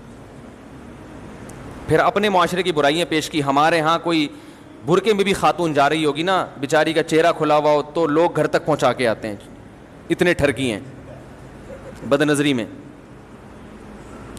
وہ کسی کا دل نہیں دکھاتے انگریز. ہم تو صبح شام لوگوں کو ٹھگتے ہیں, وہ یہ کرتے ہیں, وہ یہ کرتے ہیں, وہ آفس ٹائم پہ آتے ہیں وغیرہ وغیرہ. تو میں نے اس کی ایک مثال دی تھی, وہ میں دوبارہ دہراتا ہوں. آپ کے ہاں کوئی آپ کی بچی کے لیے رشتہ لینے کے لیے آئے, آپ نے بٹھایا گھر میں, لڑکے کے ابا سے پوچھا کہ اس کی ذرا خصوصیات بیان کریں آپ اپنے ہونہار بیٹے کی. اس نے کہا کہ پہلی خصوصیت تو یہ ہے کہ مجھے کنفرم نہیں ہے کہ یہ میرا ہے کہ, بولو بھائی, کنفرم نہیں ہے, ڈی این اے سے پکڑا گیا تھا تو میں نے ڈال دیا کہ ہاں میرا ہی ہے. یہ پہلی خصوصیت. دوسری, لڑکوں کا بھی شوقین ہے, یہ سینکڑوں لڑکیوں سے زنا کر چکا ہے, سمجھ رہے ہیں, پینے پلانے سے بھی شغف رکھتا ہے. بڑھاپے میں مجھے یقین ہے کہ جس بیٹے کو میں نے پالا, میری عمر 60 سال ہوئی تو فوراً اولڈ ہوم میں مجھے جمع کرا دے گا یہ. تو سوچو جو باپ کا یہ حشر کر رہا ہے وہ ساس سسر کی کیا خدمت کرے گا. یعنی وہ لڑکے کا ابا تعارف. آگے کریں لیکن گیس اور بجلی کا بل ٹائم پہ جمع کراتا ہے. آج تک ایک سیکنڈ کے لیے بھی آفس سے لیٹ نہیں ہوا. یہ تمہارے پاکستانیوں کی طرح نہیں, دفتروں میں آ رہے ہیں 9 بجے کا ٹائم ہے تو 5 بجے شام کو پہنچ رہا ہے چھٹی کے ٹائم اور وہاں جا کے سو رہا ہے. یہ نہیں ہے. صبح اٹھ کے ایکسرسائز کرتا ہے, صحت کا خیال کرتا ہے, جم جاتا ہے پابندی کے ساتھ, نہاتا ہے. یہ ایک آپشن, ایک اضافی خصوصیت, نہا بھی لیتا ہے, سور بھی کھا لیتا ہے, اور اگر چائنا سے آیا ہوا ہوگا تو کتے بلی بھی کھائے گا. لیکن تو آپ بولو گے اللہ کا واسطہ یہ لیکن کا لفظ کہہ کے میری توہین, لیکن کا مطلب ہوتا ہے نا اب خصوصیات شروع ہو رہی ہیں, اب ان کی خوبیاں. آپ بولو گے خدا کا واسطہ یہاں سے دفع ہو جا, نکل جا یہاں سے, یہ لیکن کا لفظ کہہ کے میرا مذاق اڑانے کی ضرورت نہیں ہے. یہ فرق ہے جو ہمارے معاشرے اور اس معاشرے میں کمپیئر کرتے ہیں نا. میں مانتا ہوں ان میں خوبیاں ہیں, بہت سی خوبیاں ہیں جو ہم میں نہیں ہیں, لیکن اس کی وجہ سے وہ ہم سے اچھے نہیں بن گئے. اچھے ہم ہی ہیں الحمدللہ.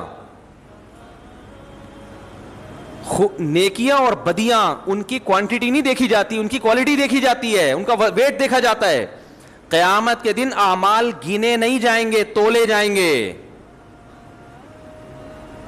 بعض برائیاں ایسی ہیں کہ وہ اتنی وزنی ہیں ان کے مقابلے میں سینکڑوں اچھائیوں کی اللہ کی نظر میں کوئی ویلیو نہیں ہے. اور یہ جو ہم آفس لیٹ پہنچتے ہیں تو ہمارے حکومت کا نظام خراب ہے, ان کے سسٹم صحیح ہے.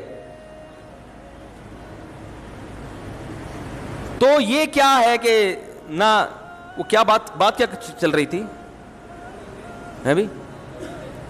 2 عیدیں تو لے کے شروع ہوا تھا, میں یہاں کہاں سے پہنچا, میں برتھ ڈے کی بات کر رہا ہوں کہ دیکھو ان کے پاس خوش ہونے کے لیے کوئی چیز ہے ہی نہیں. میں ملیشیا گیا نا, جہاں بھی دنیا میں میرا جانا ہوا کسی تفریحی مقام پہ گیا ہوں اس میں مسلمانوں کا ریشو 1% ہوتا ہے, 99% غیر مسلم ہوتے ہیں.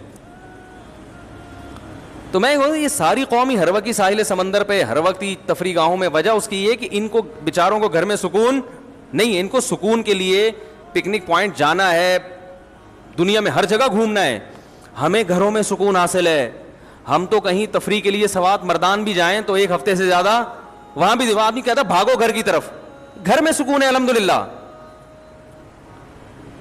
بتاؤ ایک آدمی زیادہ تر وقت گھر سے باہر رہتا ہے اور کبھی کبھار گھر میں بھی آ جاتا ہے, حاضری دے دیتا ہے, تو اس کی علامت ہے نا کہ گھر میں اس کو سکون نہیں مل رہا.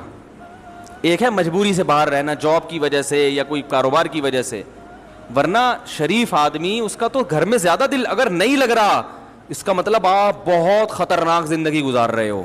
کہ جو جگہ اللہ نے آشیانہ بنائی, جو ٹھکانہ بنایا, جہاں پرندے صبح و شام جہاں مرضی دنیا میں چلے جائیں آتے آخر میں اپنے ٹھکانے اور گھونسلے کی طرف ہیں, بڑی محنت سے اپنا گھونسلہ بناتے ہیں.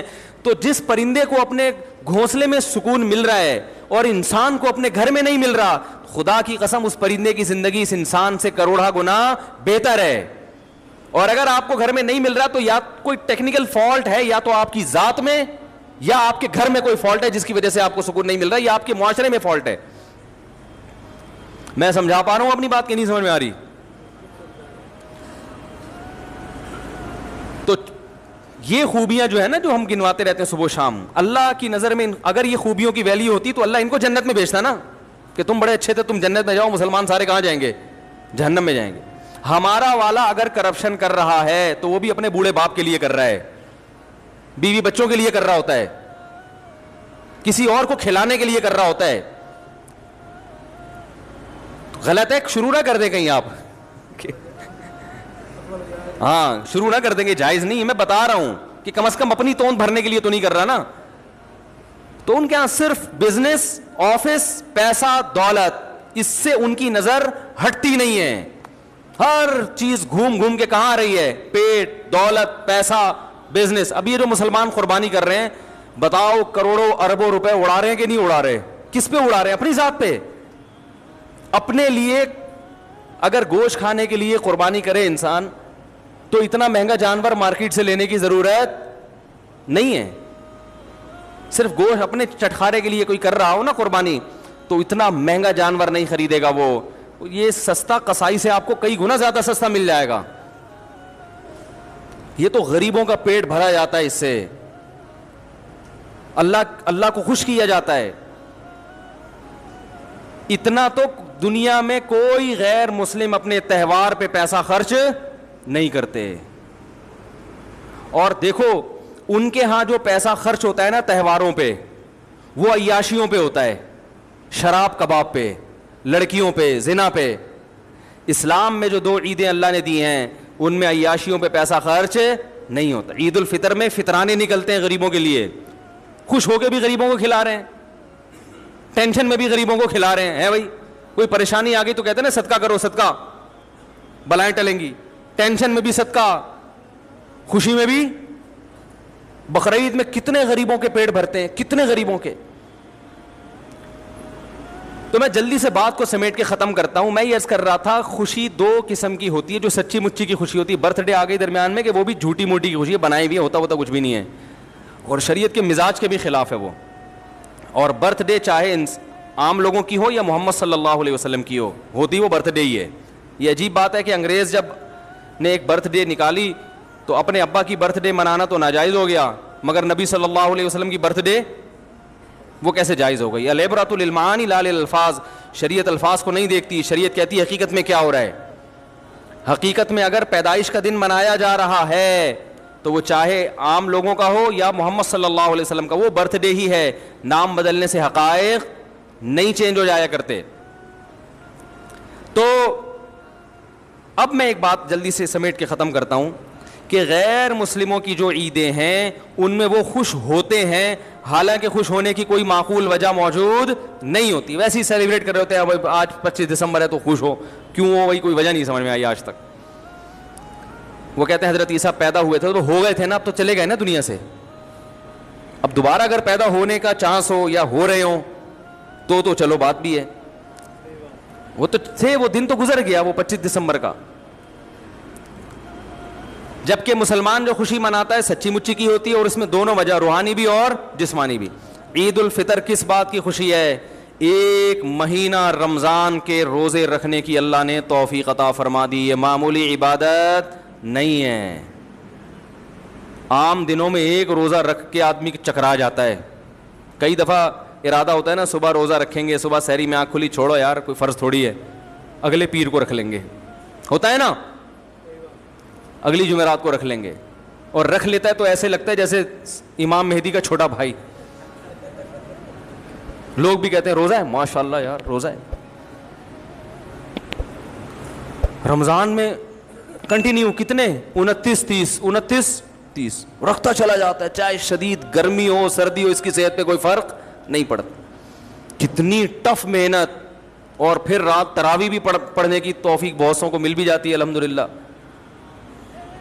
سارا دن کے تھکے ہارے پھر تراویحاں چل رہی ہیں. پھر آخری عشرے میں کتنے لوگ مسجدوں میں آ کے بیٹھ جاتے ہیں, پھر لیلۃ القدر کی تلاش میں عبادت. کیسا ہی گناہگار سے گناہگار مسلمانوں, کچھ نہ کچھ تو چینجنگ رمضان میں آ ہی جاتی ہے. عام مہینوں کی نسبت رمضان نسبتاً اچھا گزر جاتا ہے.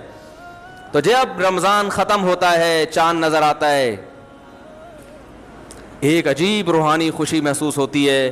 لِتُكَبِّرُوا اللَّهَ عَلَى مَا هَدَاكُمْ, اللہ فرماتے تم اللہ کی کبریائی بیان کرو اس کی وجہ سے جو اس نے تمہیں نیک اعمال کی توفیق عطا فرمائی.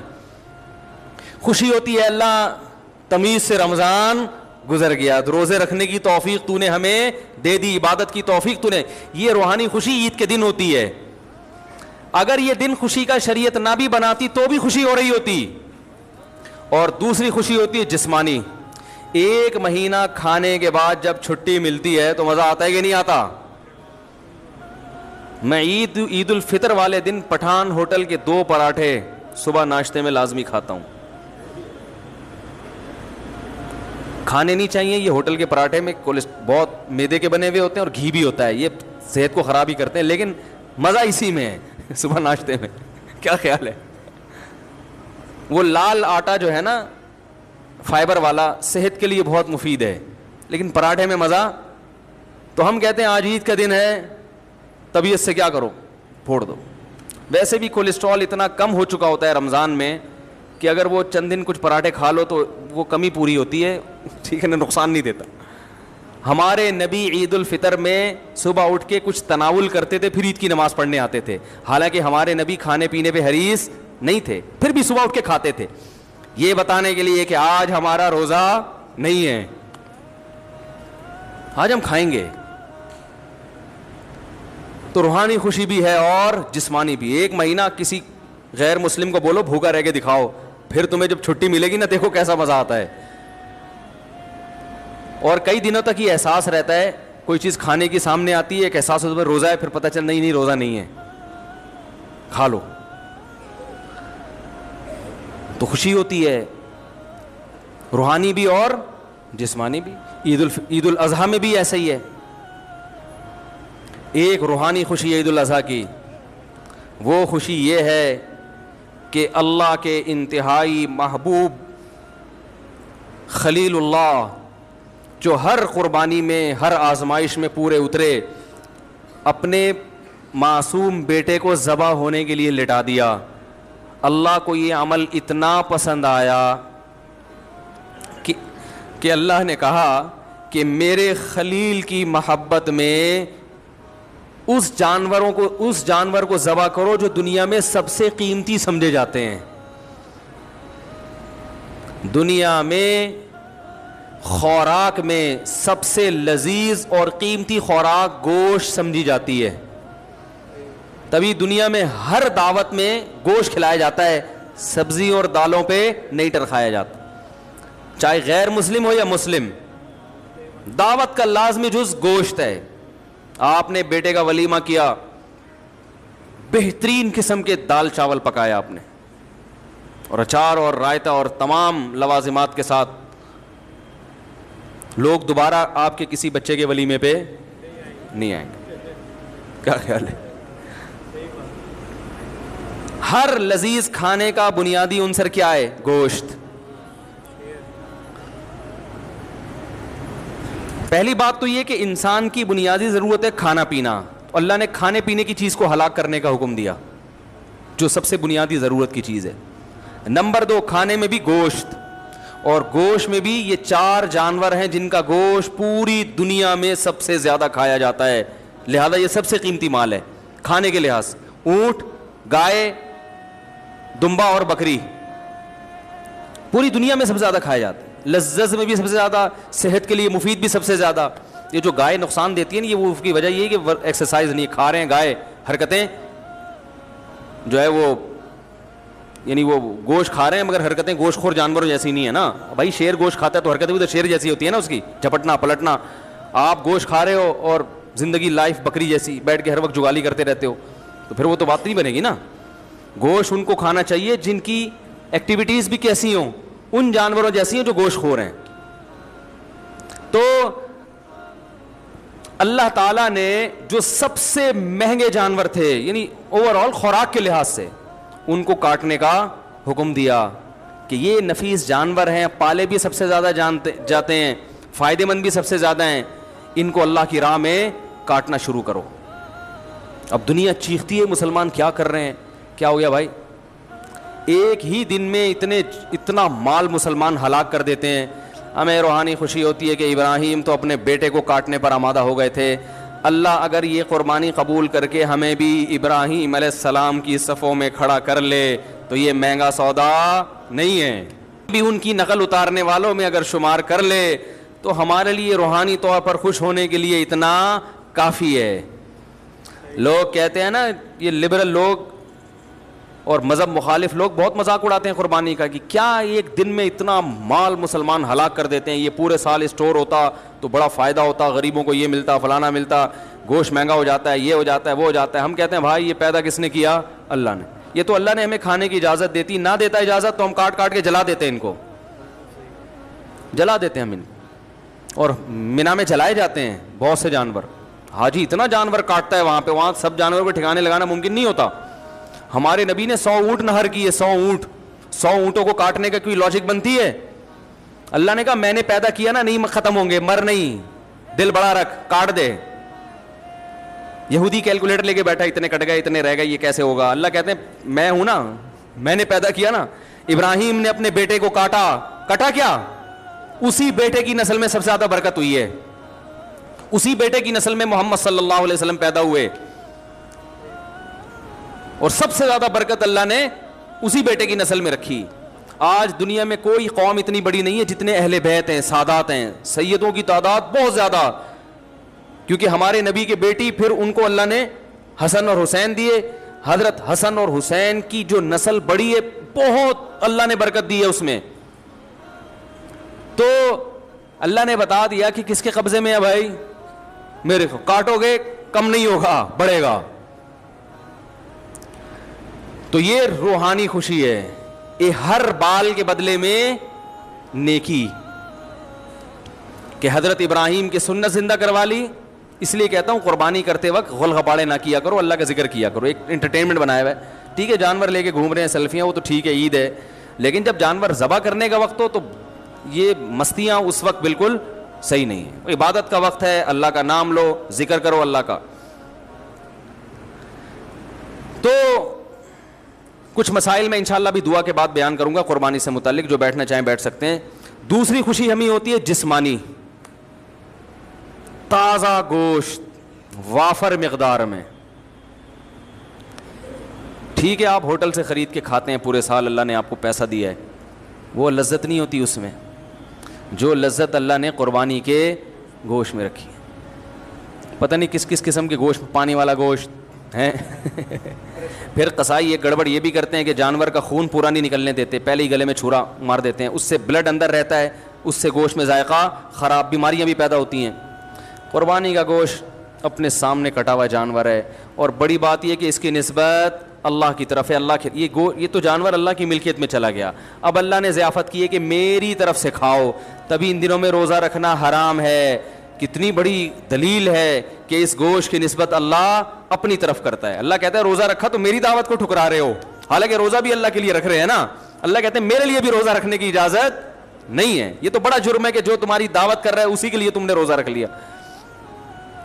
یہ ایسے ہی جیسے آپ کے ابا نے آپ کو دعوت پہ بلایا, آپ گئے روزہ رکھ کے, ابا نے کہا بیٹا کیوں روزہ رکھا, آج تجھے پتہ نہیں تھا میں نے دعوت کی ہے, تو ابا میں نے آپ کو خوش کرنے کے لیے روزہ رکھا ہے. ابا کہے گا واہ بھائی واہ, ہمیں یہ تو منہ چھڑانے والی بات ہو گئی. لیکن وہی دوسری قوم کے ہاں برائی ہے. تو اس لیے قرآن نے یہ بھی بتا دیا کہ اچھائی اور برائی کو متعین کرنے کی اتھارٹی بھی کس کے پاس ہے, اللہ کے پاس ہے. اس میں بہت ڈیٹیل ہے. اس کا خلاصہ یہ ہے کہ شریعت پہ جو چلے گا, اللہ کے حکم کو نبی کے طریقے کے مطابق پورا کرے گا, وہ اچھا ہے.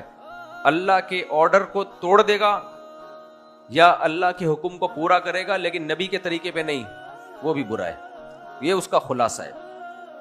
تو اس لیے اب اہل ایمان کے لیے بس وہ یہ دیکھتے ہیں شریعت کیا کہتی ہے اس بارے میں. ہر وقت ان کے دماغ پہ کیا چیز سوار ہوتی ہے, اسلام کیا کہتا ہے, شریعت کیا کہتی ہے, علماء کیا کہتے ہیں اس بارے میں.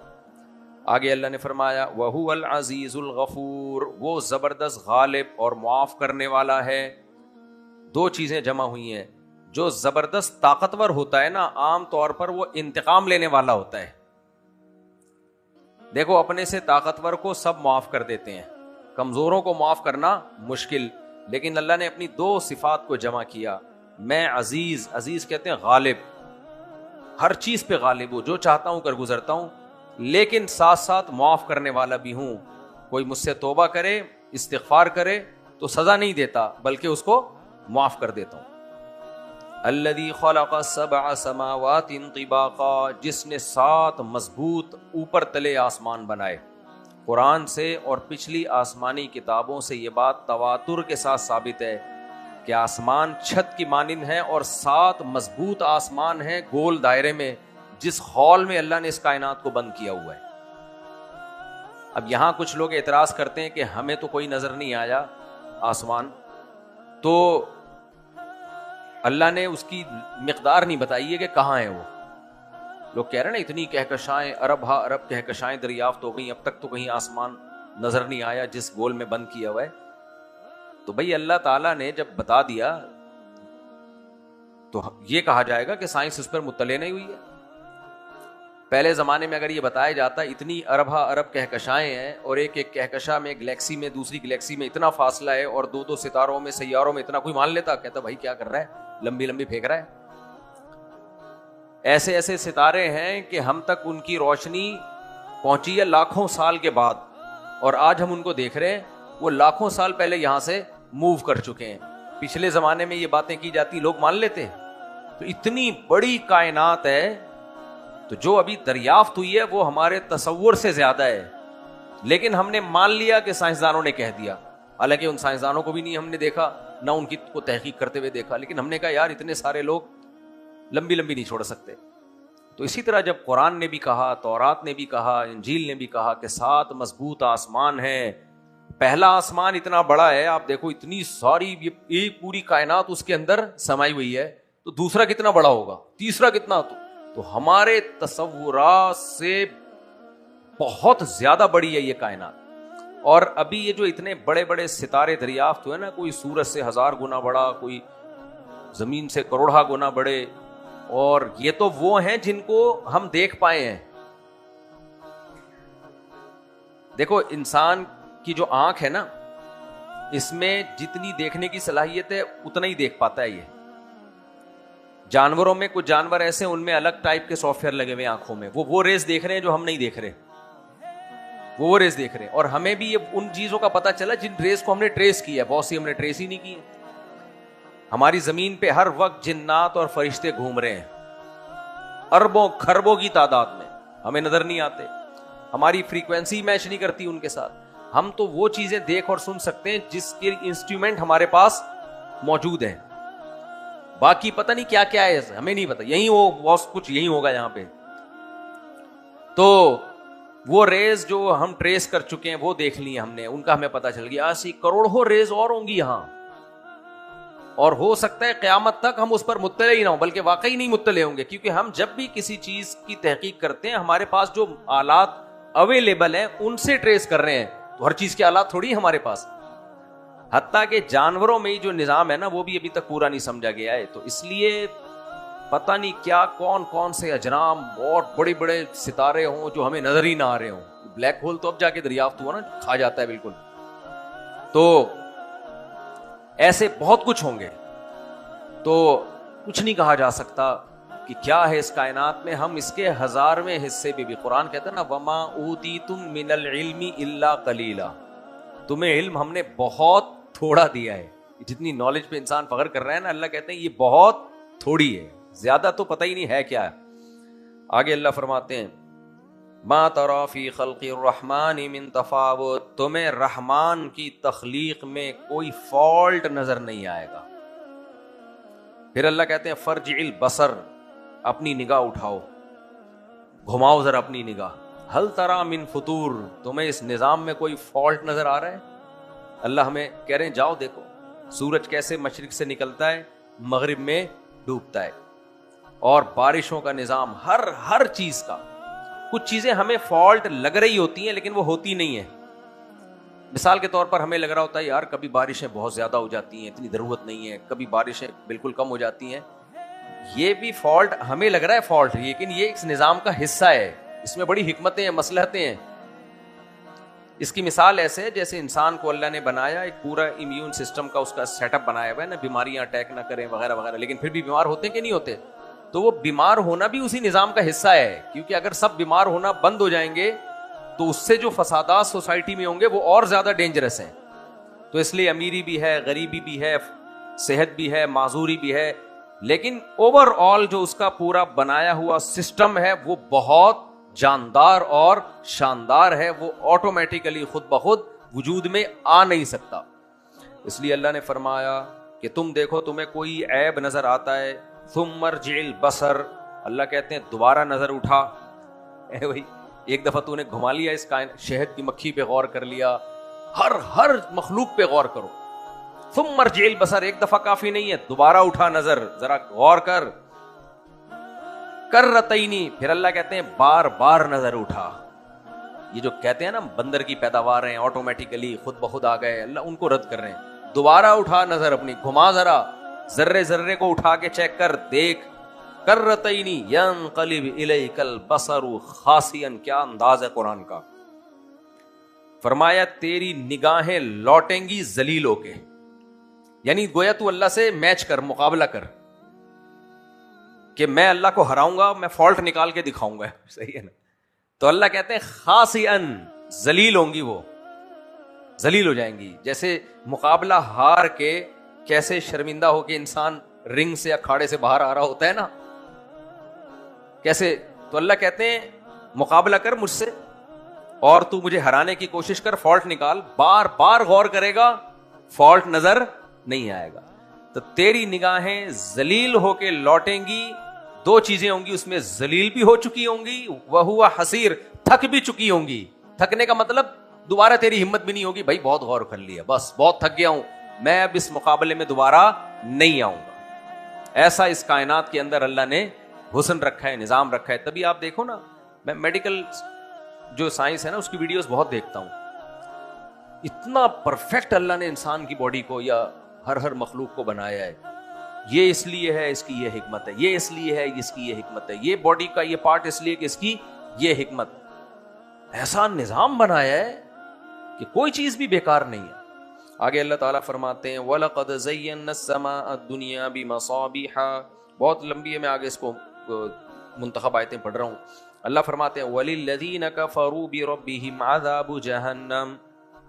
اللہ نے اپنے بندوں پر چونکہ حجت تمام کر دی ہے، اس لیے فرمایا جو اپنے رب کا انکار کریں گے ان کے لیے پھر جہنم کا عذاب ہے.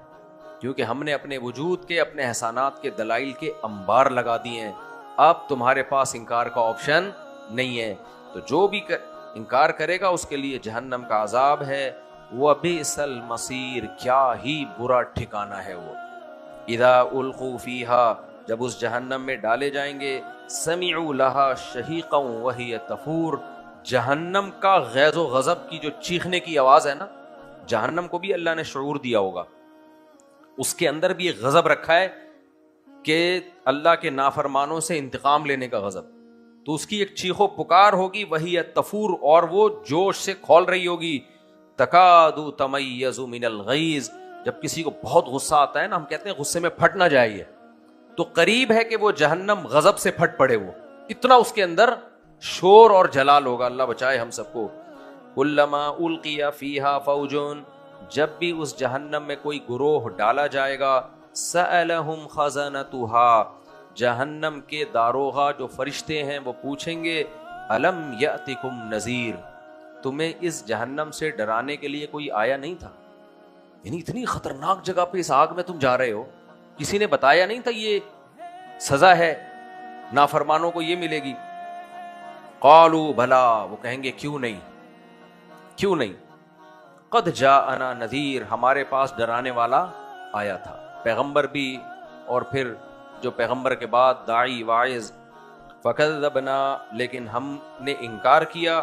وقلنا ما نزل اللہ من شیء، ہم نے کہا کچھ بھی اللہ نے آسمان سے نازل نہیں کیا. آج جو ملحد لوگ ہیں نا، جو خدا کو مانتے بھی ہیں، کچھ ایسے ملحد ہیں جو مانتے ہیں، کہتے ہیں لیکن وہ اتنا نہیں ہے کہ وہ نماز نہیں پڑھو گے تو جہنم میں ڈال دوں گا، اور تم یہ زکوٰۃ نہیں دو گے تو. اس کو کوئی غرض نہیں ہے، وہ بڑا براڈ مائنڈڈ ہے. میں نے یہ بھی تقریریں سنی ہوئی ہیں ایتھیسٹ لوگوں کی کہ اگر خدا ہے تو وہ براڈ مائنڈڈ ہے، وہ چلو یار ٹھیک ہے یار، انجوائے کرو لائف کو، اس نے پیدا کیا، کھاؤ پیو، اس کو کیا کہ اٹھا کے جہنم میں ڈال دے اور یہ کر دے، اور نماز نہیں پڑھتے تو ایسے مارے گا. یہ اس طرح سے نا لوگوں کا ذہن خراب کرتے ہیں. تو گویا کہ انہوں نے یہ میسج دیا کہ ہم اچھی طرح، ہم زیادہ اچھا خدا کو جانتے ہیں، یعنی اچھی تعریف کر رہے ہیں کہ وہ کیا ہے، براڈ مائنڈڈ ہے، وہ جہنم میں نہیں ڈالتا. اس کا اصل جواب یہ ہے کہ اگر اس نے جنت جہنم نہیں بنائی نا، تو یہ براڈ مائنڈڈ ہونے کی علامت نہیں ہے، یہ ظالم ہونے کی علامت ہے کہ نیک اور برے لوگوں کو مرنے کے بعد ٹھکانہ ایک جیسا مل رہا ہے. آپ کے بیٹے، دو بیٹے ہیں، ایک بیٹا صبح و شام خدمت میں لگا ہوا ہے، دوسرا ایک نہیں مانتا، بلکہ آپ کے باپ ہونے کا بھی منکر ہے. وہ کہتے میں آپ کو باپ ہی نہیں مانتا. آپ دونوں کے ساتھ ایک جیسا سلوک کرتے ہو اور دلیل دیتے ہو میں براڈ مائنڈڈ ہوں، یہ چھوٹی چھوٹی چیزیں میرے لیے کوئی حیثیت نہیں رکھتی ہیں. تو جو فرما بردار ہے اس کو غصہ آئے گا کہ نہیں آئے گا؟ وہ کہے گا پھر ہم بھی ایسے ہی بن جاتے ہیں، ہمیں بھی کیا ضرورت ہے. تو غیرت اور رحمت یہ سب چیزیں مکس کر دی جاتی ہیں. تو اللہ کی رحمت اللہ کے غصے پہ غالب ہے، لیکن اس کا یہ مطلب ہرگز نہیں ہے کہ اللہ میں غضب ہی نہیں ہے. اللہ میں غضب ہی نہیں ہے. یہ مطلب نہیں ہے. اس لیے اللہ کہتے ہیں کہ جو میرا انکار کریں گے, ہاں اللہ نے ایمان والوں کے لیے آپشن رکھا ہے, جو مجھے مانیں گے تو اگر ان سے گناہ ہو گیا تو توبہ کریں وہ, اور آئندہ کے لیے اصلاح کی کوشش کریں. تو ان کو کے لیے تو مغفرت کے بہت سارے راستے ہیں, لیکن وہ بھی جو توبہ کریں. اور جو مانتا ہی نہیں ہے تو وہ کس بیس پہ اللہ سے رحمت کی امیدیں لگا کے بیٹھا ہوا ہے. یہ ایسا ہی ہے جیسے آپ باپ کو باپ ہی نہیں مانتے, وراثت کے میں آپ کہتے ہو کہ مانتا ہوں میں, تو پھر باپ کہے گا بھائی یا تو میں ہوں یا میں نہیں ہوں. تو کہتے ہیں ہم نے کہا تھا اللہ نے کچھ آسمان سے نازل نہیں کیا. وقالوا لو كنا نسمع او نعقل, پھر وہ کہیں گے کاش ہم سن لیتے پیغمبروں کی باتوں کو یا خود عقل سے کام لے لیتے. ما كنا في اصحاب السعیر, تو ہم اس بھڑکتی ہوئی آگ میں نہ ہوتے. فاعترفوا بذنبهم, اللہ کہے گا یہ دیکھو آج انہوں نے اپنے گناہ کا اعتراف کیا, دنیا میں کر لیتے فائدہ ہو جاتا. فسحقا لاصحاب السعیر, لیکن ان بھڑکتی ہوئی آگ والوں کے لیے اللہ کی رحمت سے دوری. ان الذین یخشون ربهم بالغیب, اللہ فرماتے ہیں کچھ لوگ ایسے ہیں جو بن دیکھے اپنے رب سے ڈرتے ہیں. لہم مغفرتن, ان سے گناہ ہوگا معاف بھی کروں گا. واجر کبیر, اور بہت بڑا اجر میں نے ان کے لیے تیار کر کے رکھا ہوا ہے. کیا مطلب؟ وہ بن دیکھے ڈرتے ہیں, حالانکہ انہوں نے اللہ کو دیکھا نہیں ہے, کیونکہ دیکھنے کے بعد تو سب ڈریں گے بھائی. اب سوال پیدا ہوتا ہے کہ دیکھا نہیں ہے تو اس کو مانتے کیوں ہیں؟ اس کی نشانیوں سے. ان کو پتا ہے کہ اتنی ساری چیزیں کائنات میں اللہ کے وجود کی گواہی دے رہی ہیں, تو یہ ایک شخص سورج کی روشنی دیکھ رہا ہے, دھوپ نکلی بھی دیکھ رہا ہے, سورج کو نہ بھی دیکھے تو گواہی دے گا کہ سورج موجود ہے. اور ایک شخص دیکھ رہا ہے کہ رات کا اندھیرا ہو رہا ہے, وہ گواہی دے سکتا ہے کہ سورج اس وقت موجود نہیں ہے. اس لیے قرآن کہتا ہے وَأَسِرُّوا قَوْلَكُمْ أَوِ اجْهَرُوا بِهِ, تم اپنی بات چھپا کے کرو یا ظاہر کر کے کرو. إِنَّهُ عَلِيمٌ بِذَاتِ الصُّدُورِ, وہ سینوں کے بھیدوں کو بھی جاننے والا ہے. آگے فرمایا أَلَا يَعْلَمُ مَنْ خَلَقَ, جس نے پیدا کیا وہ نہیں جانے گا کہ تم کیا کر رہے ہو.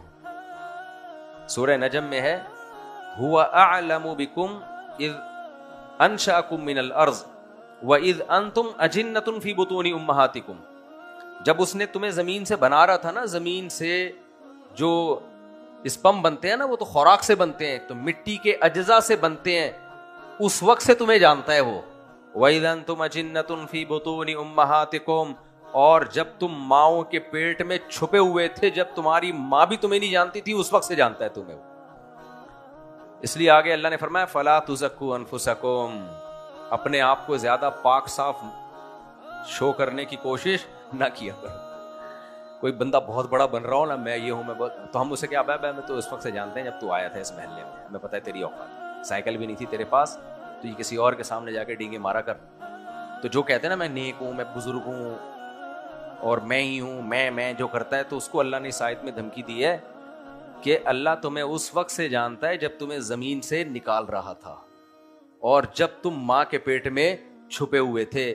فَلَا تُزَكُّوا أَنفُسَكُمْ, اپنے آپ کو زیادہ پاک صاف بنا کے پیش کرنے کی کوشش مت کرو. تزکیہ کا مطلب اپنے آپ کو نیک قرار دینے کی کوشش مت کیا کرو. سب پتہ ہے اس کو کون کتنے پانی میں ہے, اس کے سامنے جھک کے رہا کرو, تواضع کیا کرو. هُوَ أَعْلَمُ بِمَنِ اتَّقَىٰ, اسے پتہ ہے کون پرہیزگار ہے, اسے پتہ ہے کون پرہیزگار ہے. تو اللہ تعالیٰ نے فرمایا هُوَ الَّذِي جَعَلَ لَكُمُ الْأَرْضَ ذَلُولًا, اللہ وہ ذات ہے جس نے اس زمین کو تمہارے لیے مسخر کر دیا. ذلول اس سواری کو کہتے ہیں, طاقتور سواری جو آپ کے کنٹرول میں آ جائے. جیسے سرکش گھوڑا ہوتا ہے نا, کنٹرول میں نہیں, کنٹرول میں آ گیا تو کیا کہلائے گا؟ ذلول. تو اللہ کہتے ہیں یہ زمین ہے اتنی بڑی, اس کی لگام میں نے تمہارے ہاتھ میں پکڑا دی, کنٹرول میں دے دیے تمہارے, اس پہ انجوائے کر رہے ہو لائف کو, ڈرل کر کر کے نیچے سے ڈیزل پیٹرول نکال رہے ہو, کنویں کھود کھود کے پانی نکال رہے ہو, اور بلڈنگیں بنا رہے ہو. کتنے پہاڑ سنگ مرمر کے انسان کھا پی کے ڈکار مار کے ختم کر چکا ہے. یہ جو گھڑوں میں سنگ مرمر کے پتھر لگ رہے ہیں, ماربل لگ رہے ہیں, یہ کہاں سے آ رہے ہیں؟ کتنے پہاڑ ہیں جو کھود رہے ہیں روزانہ. سونا دیکھو زمین کا پی گیا انسان نکال نکال کے, اتنی کانیں کھا چکا ہے, اب تک کھائے جا رہا ہے. کوئلہ کھا گیا, کوئلے کی کانیں دیکھو, اتنا ٹنو من کوئلہ روز نکل رہا ہے, لیکن زمین بھی انکار نہیں کر رہی. وہ بھی ایسی سخاوت کا دریا ہے. وہ کہتی ہے زمین نکالو مجھ سے میگنیشیم بھی نکالو, آئرن بھی نکالو, لوہا بھی نکالو, اور فولاد بھی نکالو, پیتل بھی نکالو, چاندی بھی نکالو. صدیوں سے نکالتا چلا آ رہا ہے انسان, مگر کوئی ایک خزانہ ایسا نہیں ہے جو ختم ہونے کا نام لے رہا ہو. اور آلو پیاز ٹماٹر تو نکال ہی رہی ہے زمین, وہ تو ڈیلی بیسس پہ نکال کے, کچھ بھی نہیں ہوتا روزانہ.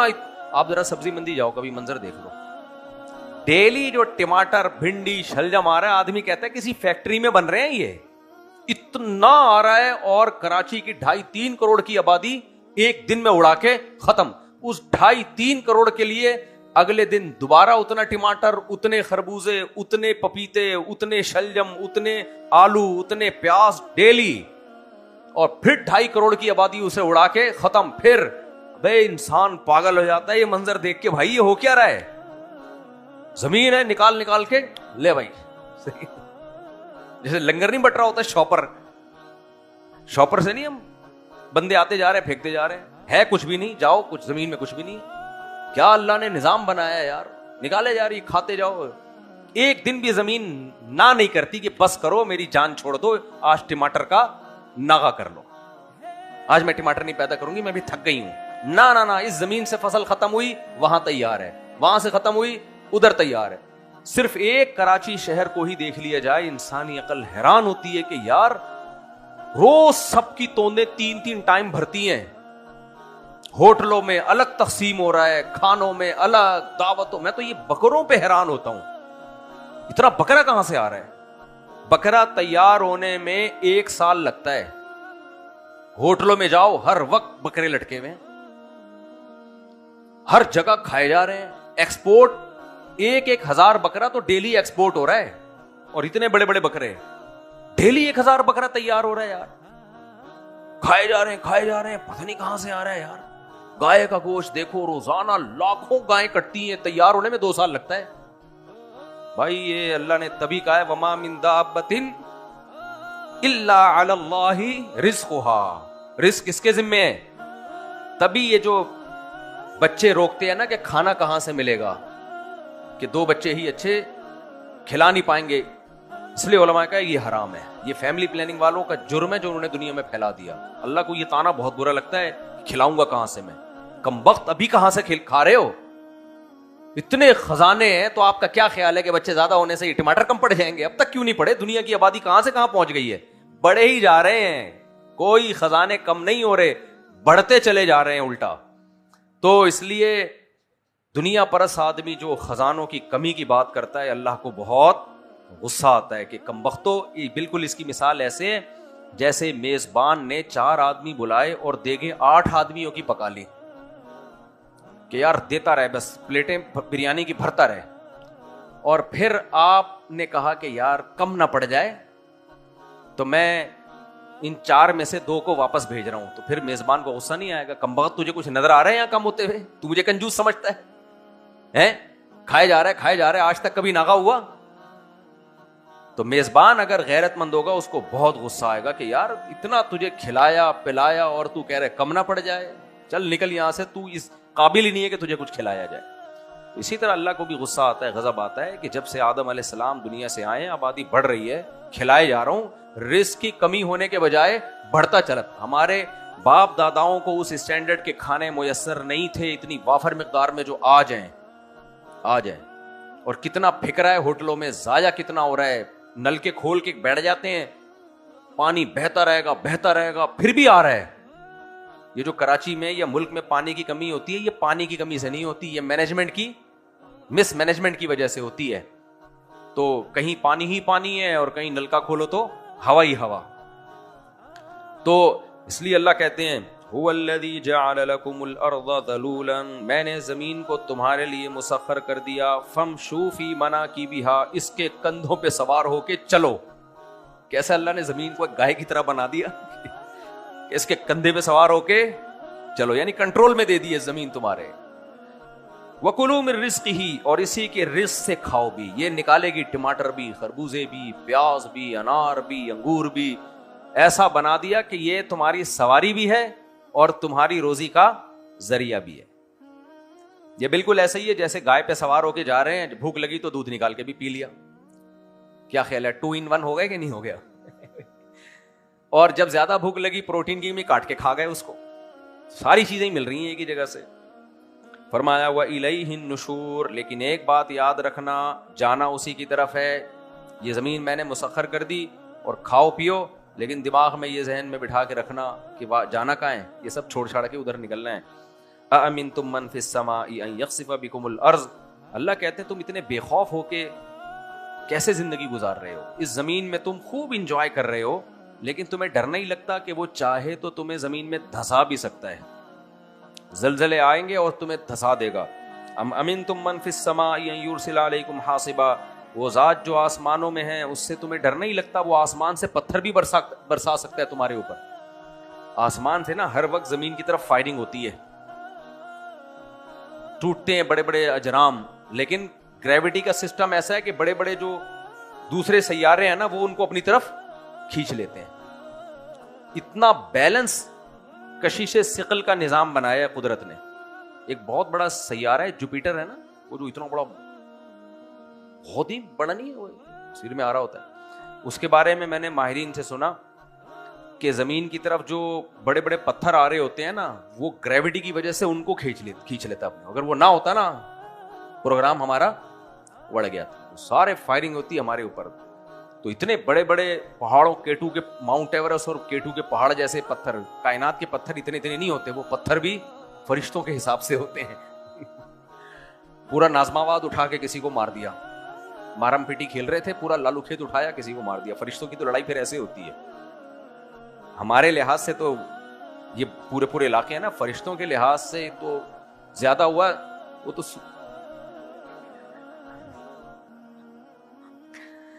دیکھو کوئی بڑی بڑی مخلوق رہتی ہے, وہ تو سورج سے سگریٹ جلائیں گے نا جا کے, کیا خیال ہے اگر سگریٹ پینی ہوگی.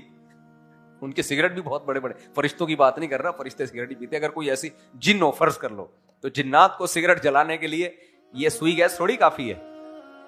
جنات تو پھر جو سلیمان علیہ السلام کا تخت اٹھا کے کہہ رہا تھا میں لے آؤں گا, وہ ملکہ سبا کو, کتنا بڑا جن ہوگا. اگر اس کو چائے کی عادت ہو, خدا نخواستہ کافی کی عادت ہو, وہ تو کھیت کے کھیت چٹ کر جائے. سگریٹ پینے کے لیے جہنم سے کیا لے رہا ہے. مجھے یاد ہے وہ 2-3 سال پہلے گیس کا بل بہت زیادہ آ رہا تھا, کوئی لیکیج تھی یا کیا تھی. ایک صاحب آئے اتنے پریشان, کہتے ہیں میں نے جا کے سوئی گیس والوں کے دفتر میں بولا کہ جہنم سے کنیکشن تو نہیں دیا ہوا مجھے, یعنی میرے میٹر سے جہنم کو کنیکشن دیا ہوا ہے کیا, اتنا بل کیسے آ رہا ہے. مجھے اس کے اسٹائل پہ بڑی ہنسی آئی. کہہ رہے کیا میرے میٹر سے تم لوگوں نے جہنم کو تو نہیں کنیکشن دیا ہوا. تو اتنے بڑے بڑے اجرام ہیں جو زمین کی طرف آتے ہیں, لیکن اللہ ان کو یہاں آنے سے روک دیتا ہے. تو اللہ کہتے ہیں تم بے خوف کیسے ہو گئے, میں چاہوں تو آنے دوں, تباہ و برباد کر دیں, تہس نہس کر دیں, تو تمہاری ساری ترقیاں 2 منٹ میں کافور ہو جائیں. تو آگے اللہ فرماتے ہیں اولم یروا الی الطیر فوقہم صافات ویقبضن, دیکھتے نہیں ہو ان پرندوں کو کیسے صف بستہ ہو کے چلتے ہیں اور کیسے اپنے پروں کو سمیٹتے ہیں. ہوا میں ہی سمیٹ بھی رہے ہوتے ہیں, ہوا میں ہی پھیلا, کتنا کمفرٹیبل ہو کے. یہ پوری کیلکولیشن کے بغیر ممکن ہے کہ اتنا بیلنس, کیسا بیلنس ہوتا ہے پرندے میں. اس کو ویٹ بھی اس کے پر کے حساب سے دیا گیا, اس کی ہر پرندے کی چونچ کا ڈیزائن دوسرے پرندے سے مختلف, لیکن جس پرندے کو جو چونچ دی گئی ہے اس کی باڈی اور اس کی خوراک کے لحاظ سے اس سے زیادہ سوٹیبل چونچ ہو نہیں سکتی. اب ڈاکٹر تو پتلی گلی سے نکل جاتے ہیں, ایکچولی انہوں نے اپنے آپ کو زمانے کے حساب سے ایوالو کیا ہے. یہ جو طوطے کی چونچ مڑی ہوئی ہے, ایکچولی اس کی چونچ بھی پہلے لمبی تھی, تو اس کو چونکہ یوں کر کے کھانا پڑتا تھا, ہوتے ہوتے کروڑوں سال میں چونچ ہی یوں مڑ گئی. اتنا نہیں ہوتا بھائی, اتنا نہیں ہوتا, بس کرو یار. اور دلائل کیا دیتے ہیں کہ دیکھیں ہم جب ٹھنڈے علاقوں میں جاتے ہیں ہماری باڈی اس حساب سے اپنے آپ کو مینج کرتی ہے, گرم علاقوں میں اپنے آپ کو, پھر بہت عرصہ کسی جگہ پہ رہو تو وہاں کی بیماریوں کے حساب سے. بھائی اتنا باڈی میں چینجنگ تو قدرت نے نسل کو بچانے کے لیے رکھی ہے. یہ تو خدا کے وجود کی دلیل ہے کہ وہ نسل کو بچانے کے لیے کچھ نہ کچھ اس نے ایسے سسٹم لگائے ہیں کہ آپ کی باڈی ماحول اور انوائرمنٹ کے لحاظ سے چینج ہوتی ہے. اتنی چینج آنکھ نکل آئے, بس کرو یار. دوسری بھی آنکھ نکل آئی, اور آنکھ میں ایسی زبردست اد سے جڑ گئے کہ روشنی وہاں جا کے ٹکرا رہی ہے اور پھر وہ ریورس ہو رہا ہے عمل, تصویر بن رہی ہے, ناک میں سونگنے کی صلاحیت, کان جو ہے نا, کان یہ جو سنتا ہے, اتنا پیچیدہ نظام ہے. اتنا ہمارے فزکس کے ٹیچر تھے, انہوں نے بتایا کہ جو سائنٹسٹ ہے نا جس نے کان پہ ریسرچ کی, اس کے بے اختیار جب اس نے دیکھا نا کہ یار کیسے آواز آ کے ہمارے پردے سے ٹکراتی ہے, یہ اتنا سینسٹیو پردہ بن کیسے گیا, وہ ٹکراتی ہے اور وہ پردہ جو ہے وہ پھر دماغ اس پردے کے ذریعے فرق کرتا ہے کہ کیا بولا جا رہا ہے. جیسے میری ابھی آواز آ رہی ہے, مختلف جو ریز بن رہی ہیں نا, تو ان ریز سے ہمیں الفاظ سمجھ میں آ رہے ہیں. یہ اتنا پیچیدہ نظام ہے, کھربوں سال گزر کے بھی ایک پردہ آٹومیٹیکلی خود بخود پیدا نہیں ہو سکتا. تو کہتے تھے وہ سائنسدان چیخ اٹھاتا کہ یار جس نے اس کان کو بنایا ہے وہ واقعی سمیع اور بصیر ہے, خود نہیں بن سکتا. تو اس لیے اللہ نے فرمایا ان پرندوں کو دیکھتے نہیں ہو, صافات ویقبضن, کیسے پر پھیلا کے چلتے ہیں اور پروں کو سکے, کیسے کمفرٹیبل ہو کے ہوا میں جھوم رہے ہوتے ہیں. اور جہازوں کو بنایا گیا ہے پرندوں کو دیکھ کے.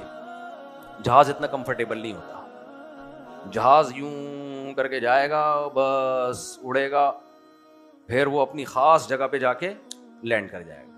یہ نہیں ہوتا کہ اوپر چائے کا ہوٹل آئے تو جہاز نے کہا تھوڑی دیر کے لیے میں اسپیڈ اتنی ہلکی کروں کہ یوں یوں جھولے گا, گر جائے گا بھائی وہ نیچے. اس کے لیے ہیلی کاپٹر چاہیے, وہ پھر تکڑ تکڑ تکڑ تکڑ تکڑ کرتا رہے گا بیٹھ کے. لیکن ان پرندوں کو, چیلوں کو دیکھو آپ, ایسے جیسے لوفری کے لیے نکلی ہوئی ہیں اوپر ہوا میں, جب چاہو جھول لو, جب چاہو اسپیڈ ہلکی کر لو, جب چاہو اسپیڈ بڑھا لو. اور مکھی کو دیکھو ریورس بھی چل رہی ہوتی ہے, مکھی ہیلی کاپٹر کی طرح ایسے ایسے پروں کو یوں یوں کر رہی ہوتی, اتنی اسپیڈ سے پروں کو ہلاتی ہے. اور کمال ہے کہ ایک ہی وقت میں آگے جائے گی, اسی وقت میں پیچھے بھی آ رہی ہوگی. میں نے تو ایک دفعہ مچھر پہ تحقیق پڑھی تھی, میں حیران ہو گیا کہ مچھر خدا کی قدرت کا کتنا بڑا نمونہ ہے. ایک مچھر میں پتہ ہے 100 آنکھیں ہوتی ہیں, 100 ڈیجیٹل کیمرے لگے ہوئے ہیں, تبھی آپ مچھر سے نہیں چھپ سکتے جہاں بھی چلے جاؤ. اور اس کا تو 2 انجیکشن ہوتے ہیں اس کے اندر. تبھی قرآن نے کہا نا ان اللہ لا یستحی ان یضرب مثلا ما بعوضۃ, اللہ کو اس بات سے حیا نہیں آتی ہے کہ اللہ مکھی اور مچھر کی مثال بھی دے, فما فوقہا, یا اس سے بھی کم درجے کی مثال. کیوں؟ یہ تمہیں چھوٹی لگ رہی ہے, جب تم مچھر پہ ریسرچ کرو گے تمہیں پتہ چلے گا مچھر خود بخود نہیں بن سکتا. یہ اتنی زبردست, اس میں اس کا جو سسٹم ہے نا اتنا زبردست ہے کہ آٹومیٹیکلی ایسے پارٹ آپس میں جڑ ہی نہیں سکتے.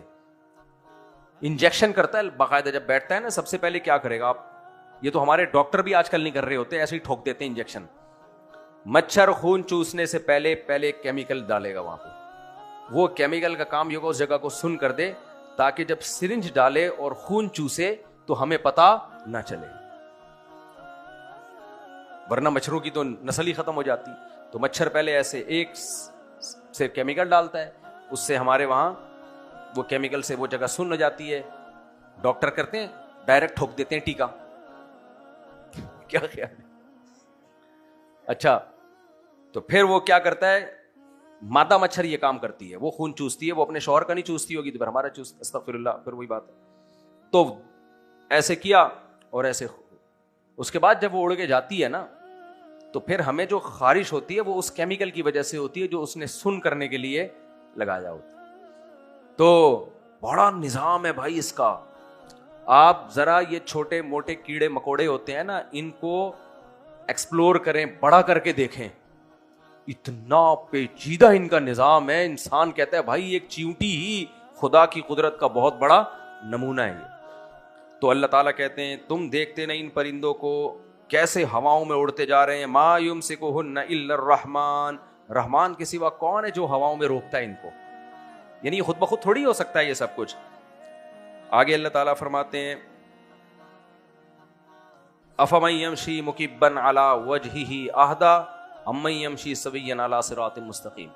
فرمایا ایک تو یہ قرآن کے دلائل ہیں, بھلا بتاؤ جو ان دلائل کو سامنے رکھ کر اپنی زندگی گزار رہا ہو, سیدھا سیدھا چل رہا ہے, وہ زیادہ صحیح ہے یا وہ جو الٹا ہو, سر کے بل ہو اور چل بھی الٹا رہا ہو. یعنی جو کافر ہے, جو اسلام کو نہیں مانتا, اس کے پاس کوئی دلیل نہیں ہے. تو تو یہ ایسے مثال دی ہے جیسے ایک تو غلط ٹریک پہ جا رہا ہے اور جا بھی پاؤں کے بل نہیں بلکہ سر کے بل، جو چلنے کے لیے اللہ نے بنایا ہی نہیں ہے. تو اللہ کہتے ہیں یہ گمراہ لوگ اتنے الٹے ہیں. پھر آگے اللہ فرماتے ہیں هو الذی انشأکم وجعل لکم السمع والابصار، اسی نے تم کو بنایا، سننے کی طاقت پیدا کی، دیکھنے کی طاقت پیدا کی اور دل بنائے تمہارے، لیکن تم شکر کم کرتے ہو. آگے اللہ تعالیٰ فرماتے ہیں قل ان ارأیتم ان اصبح ماؤکم غورا، یہ جو ہم آسمان سے پانی برساتے ہیں اس کو زمین میں اسٹور کر لیتے ہیں، بتاؤ اگر اس پانی کو ہم اور نیچے لے جائیں. زمین میں نا پانی ایک سطح پہ جا کے بریک لگا دیتا ہے، قدرت کا نظام ہے، نیچے نہیں جاتا مزید. حالانکہ گریوٹی تو مرکز پہ ہے نا زمین کے، اس کو تو چاہیے کھینچے، پانی جاتا رہے. آپ مجھے ایک بات بتاؤ، سوراخ کرو. اور کرتے کرتے رشیا میں اس کی کوشش ہوئی تھی کہ ہم کہاں تک زمین میں نیچے جاؤں. انہوں نے سوچا کہ ہم زمین کے بالکل اینڈنگ پوائنٹ پہ جا کے دیکھتے ہیں کیا ہے وہاں پہ، مرکز ہے نا زمین پہ ایک، تو وہاں تو خیر بہت ہیٹ ہے، وہاں تو گولا ہے آگ کا، لیکن کہاں تک جا سکتے ہیں. تو میں نے اس پہ ڈاکومنٹریز دیکھی ہیں، تو نہیں جا سکے، وہ ایک حد کے بعد جا کے رک گئے، ممکن ہی نہیں تھا جانا آگے. تو اتنا اربوں خربوں روپے ان کے خرچ ہو گئے، ڈرل کر رہے تھے نا کہ یہاں سے کھودیں گے تو امریکہ سے جا کے نکلیں گے ہم. خیر تو اس میں یہاں سے جمشید کو پھینکتے، بغیر پاسپورٹ ویزے کے امریکہ نکلتا، لیکن نکلتا نہیں وہ، کیونکہ زمین کے مرکز پہ رک جاتا وہ. تو اس کے لیے طریقہ تھا بندوق سے فائر کرتے. بھائی میزائل میں جمشید کو رکھ کے فائر کرتے، ڈنگ کر کے اسپیڈ کے ساتھ کہاں سے نکل جاتا. ایسا ہوتا نہیں، یعنی ممکن ہے اگر اللہ چاہے. تو اب آپ اس میں پانی ڈالو تو پانی کو چاہیے نیچے جائے، جاتا رہے گا نا، لیکن نہیں جاتا. اللہ کہتے ہیں ہم اس کو ایک جگہ لے جا کے روک دیتے ہیں، کیونکہ یہ پانی ہم نے برسایا انسانوں کے لیے، تو یہ نیچے ہی جاتا رہے گا. تو پھر انسان تو ایسا سسٹم زمین میں لگا دیا ہے، وہ جو ماہرین ہوتے ہیں ان کو پتا ہوگا، ایسا سسٹم لگا دیا ایک وقت کے بعد جا کے وہ پانی رک جاتا ہے. تو اللہ کہتے ہیں میں اس کو نیچے لے جا سکتا ہوں. تم اس خوش فہمی میں نہیں رہنا کہ وہ سسٹم ایسا بنایا ہوا ہے. جب ہمارے یہاں سسٹم سے بندے وہاں سے جیت جاتے ہیں جہاں سے کھڑے نہیں ہوتے، تو اللہ بھی تو کسی سسٹم کا پابند نہیں ہے. وہ کیوں نہیں لے جا سکتا پانی کو؟ کیا خیال ہے؟ اللہ کہے گا تم لوگ جب وہ کام کر سکتے ہو جو دنیا میں کہیں نہیں ہوتے، تو میں کیوں نہیں کر سکتا گا؟ اس لیے اللہ تعالیٰ کہتے ہیں میں چاہوں تو اس پانی کو اور نیچے لے جاؤں. فَمَن يَأْتِيكُم بِمَاءٍ مَّعِينٍ، کون ہے جو صاف پانی لائے گا تمہارے لیے؟ کوئی نہیں لا سکتا. ایک بات یاد رکھو، قرآن نے جو بار بار ذکر کیا ہے فَسَلَكَهُ يَنَابِيعَ فِي الْأَرْضِ، ہم پانی کو زمین میں لے جاتے ہیں محفوظ کرنے کے لیے. دیکھو قرآن جو بھی سائنس کی بات کرتا ہے یا خوراکوں کی بات کرتا ہے وہ فطرت کی بات ہوتی ہے. قرآن بار بار یہ کہہ رہا ہے کہ جو اللہ کی طرف سے زمین کے پانی کو محفوظ کرنے کا انتظام ہے، بارش کے پانی کو، وہ کیا ہے؟ زمین کے اندر حفاظت. سمجھ میں آ رہی ہے بات؟ یعنی اللہ نے اپنے بندوں کے لیے جو فریج بنائے ہیں یا جو اسٹور کے لیے گودام بنائے ہیں، وہ زمین کے اندر ہیں. اس سے پتہ چلتا ہے نا کہ سب سے بہتر پانی انسانی صحت کے لیے کون سا ہے؟ زمین کا پانی ہے، جو میٹھا ہو. آج کنویں کے پانی لوگوں نے چھوڑ دیے. ایک بڑے ماہر آئے تھے، وہ مجھے بتا رہے تھے کہ یہ تحقیق سے ثابت ہوا ہے کہ آپ جس علاقے میں رہتے ہو نا، اس علاقے کا زمین کا پانی اگر کھارا نہ ہو تو آپ کی صحت کے لیے اس سے اچھا پانی کوئی ہو نہیں سکتا. لیکن ہمیں کن چیزوں پہ لگا دیا؟ آر او پلانٹ پہ تو بڑی ریسرچ آ رہی ہے آج کل کی، یہ بالکل زیرو ہوتا ہے. میں زیادہ اس بحث میں نہیں جاتا، لوگوں کا دھندا میں بند نہیں کرنا چاہتا. لیکن اگر کسی کے میٹھا کنواں دریافت ہو جاتا ہے اور قریب میں گٹر کی لائنیں نہ ہو، گٹر قریب میں ہوتا ہے تو وہ سارا گٹر کا پانی اس میں شامل ہوتا ہے، وہ پھر نقصان دہ. قریب میں گٹر کا پانی نہ ہو تو میٹھا پانی اگر کسی کے کنویں میں نکل آیا ہے، ایک دفعہ لیب میں چیک کرا لے، کوئی گند وند نہ آ رہا ہو اس میں، گٹر بٹر کے جراثیم نہ ہو، پھر اسے مزید کسی پانی کے پینے کی ضرورت نہیں ہے. نہ اس کو بوائل کرے، ایسے ہی پیے کچا، تو اس سے بہتر کوئی پانی نہیں ہے. اور جن کو یہ پانی میسر ہے، خدا کے لیے دائیں بائیں وہ نہ جائیں کہ یہ والا پانی ایکچولی یہ سے بس سب سے بہتر یہ صحت کا پانی. بس میں آج کو مکمل کرتا ہوں. اللہ فرماتے ہیں فَمَن يَأْتِيكُم بِمَاءٍ مَّعِينٍ، کون ہے جو تمہارے لیے بہتا ہوا پانی لے کر آئے. آج ہم نے سورہ الحاقہ بھی پڑھی ہے، اس میں بھی اللہ نے جنت کی نعمتوں کا تذکرہ کیا. فرمایا فَأَمَّا مَنْ أُوتِيَ كِتَابَهُ بِيَمِينِهِ، جس کو اعمال نامہ دائیں ہاتھ میں دیا جائے گا، فَيَقُولُ هَاؤُمُ اقْرَءُوا كِتَابِيَهْ، خوشی سے چیخے گا، چلائے گا. کیونکہ میدان حشر جب ہوگا نا تو آپ کو پتا ہے کہ امتحان سے پہلے کیا حالت ہوتی ہے جو دنیا کے امتحان ہوتے ہیں. تو وہ امتحان جس میں ہمیشہ کی کامیابی اور ہمیشہ کی ناکامی کا فیصلہ ہونے والا ہو, اس سے پہلے کیا کنڈیشن ہوگی انسان کی. تو قرآن کہتا ہے کہ جس کو اعمال نامہ ہم نے بلا کے دائیں ہاتھ میں پکڑا دیا تو یہ اس کی علامت ہوگی, یہ کیا ہے, کامیاب. تو وہ چیخے گا, ہا مقرؤ کتابیا, لوگو میرا اعمال نامہ دیکھو. اس سے پہلے کیا کنڈیشن تھی, یفر المرء من اخیہ, اپنے بھائی سے دور بھاگ رہا تھا, وامہ وابیہ, ماں کو پہچاننے سے انکار کر رہا ہے, باپ کو پہچاننے سے انکار, کہہ رہا ہے ہٹو ابھی میرا حساب ہونے والا ہے, سب سے دور بھاگ رہا ہے. اور جب اعمال مل گیا دائیں ہاتھ میں تو ہا مقرؤ کتابیا, لوگوں کہاں ہو بھائی, کہاں ہو, دیکھو میں کامیاب ہو گیا. انی ظننت انی ملاق حسابیا, مجھے پتا تھا ایک دن میری ملاقات ہونے والی ہے میرے حساب و کتاب سے. لوگ کہتے تھے یہ سائنس سے ثابت نہیں ہے کہ انسان دوبارہ زندہ ہو سکتا ہے, سائنس سے ابھی تک ریسرچ میں کوئی چیز سامنے نہیں آئی ہے, لیکن میں پیغمبروں کی باتوں پہ یقین کر کے میں نے یقین کیا تھا کہ میری حساب و کتاب سے ملاقات ہونے والی ہے. اللہ فرماتے ہیں فَهُوَ فِي عِيشَةٍ رَاضِيَةٍ, ایسی زندگی میں ہوگا جو زندگی اس سے خوش ہوگی. یہ بھی بلاغت ہے قرآن کی. ہونا تو یہ چاہیے یوں کہا جائے ایسی زندگی دوں گا جس زندگی سے یہ خوش ہوگا, لیکن قرآن نے کہا زندگی اس سے خوش. یہ جملہ ہم اس وقت کہتے ہیں جب کوئی اتنی عیاشی میں ہو, سارے کام پورے ہو رہے ہو, ہم کہتے ہیں تیری زندگی تو تجھ پہ بڑی مہربان ہو گئی ہے. کہتے ہیں نا یہ جملہ, یار تیری زندگی تو تجھ پہ بڑی مہربان ہو گئی ہے. فی جنت عالیہ, بلند باغات میں, قطوفہا دانیہ, جن کے پھل لٹکے ہوئے ہوں گے نیچے, درختوں کے پھل. کلوا واشربوا ہنیئا, اللہ کہیں گے رج کے کھاؤ, بما اسلفتم فی الایام الخالیہ, ان اعمال کے بدلے میں جو تم ماضی میں کر کے آئے ہو, ہم تم سے خوش ہیں. رج کے اس جنت میں اللہ کی دی ہوئی نعمتوں سے فائدہ اٹھاؤ. فرمایا واما من اوتی کتابہ بشمالہ, اور جس کو بائیں ہاتھ میں اعمال نامہ دے دیا گیا, فیقول, وہ کہے گا یا لیتنی, ہائے میری بدبختی, لم اوت کتابیہ, کاش مجھے میرا اعمال نامہ نہ ملتا, ولم ادری ما حسابیہ, کاش مجھے نہ پتا چلتا کہ میرا اعمال ہے کیا, یا لیتہا کانت القاضیہ, کاش جو پہلے مجھے موت آئی تھی وہ میرا قصہ تمام کر چکی ہوتی, کاش اس نے مار کے ختم کر دیا ہوتا. ما اغنا عنی مالیہ ہلک عنی سلطانیہ, آج نہ میرا مال میرے کام آ رہا ہے, نہ میری طاقت اور قوت میرے کام آ رہی ہے. خذوہ فغلوہ, اللہ حکم دیں گے اس کو پکڑو, زنجیروں میں جکڑو اور اس کو پھر جہنم کی آگ میں داخل کر دو. کیوں؟ انہ کان لا یؤمن باللہ العظیم, اس کا جرم یہ ہے کہ یہ اس اللہ پہ ایمان نہیں لاتا تھا جو عظمت والا رب تھا. اس نے اتنی نشانیاں دیکھی, یہ سورج کی روشنی دیکھ کے مانتا تھا کہ سورج ہے, سردی دیکھ کے مانتا تھا کہ یہ سردیوں کا موسم چل رہا ہے, ہر نشانی دیکھ کے مانتا تھا کہ کوئی اس نشانی کے پیچھے کوئی میسج ہے. انکار کیا تو کس کا؟ بنانے والے کا.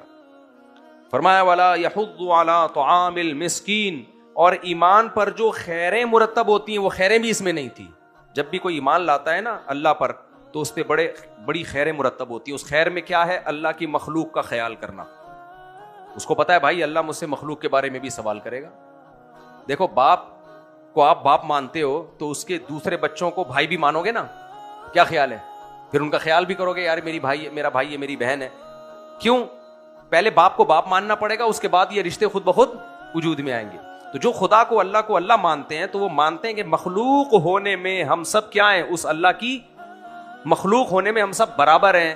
تو جیسے ماں باپ کی خواہش ہوتی ہے کہ ایک بھائی دوسری بہن بھائیوں کا خیال کرے, ماں باپ خوش ہوتے ہیں, اور خیال نہ کرو تو وہ ناراض ہوتے ہیں, تو ایسے بھی اللہ چاہتا ہے کہ یہ کیا بات ہے کہ تم پیٹ بھر کے کھا رہے ہو اور ساتھ پڑوس میں وہ بھوکا سو رہا ہے, اس کا مطلب تم اسے میری مخلوق نہیں مانتے.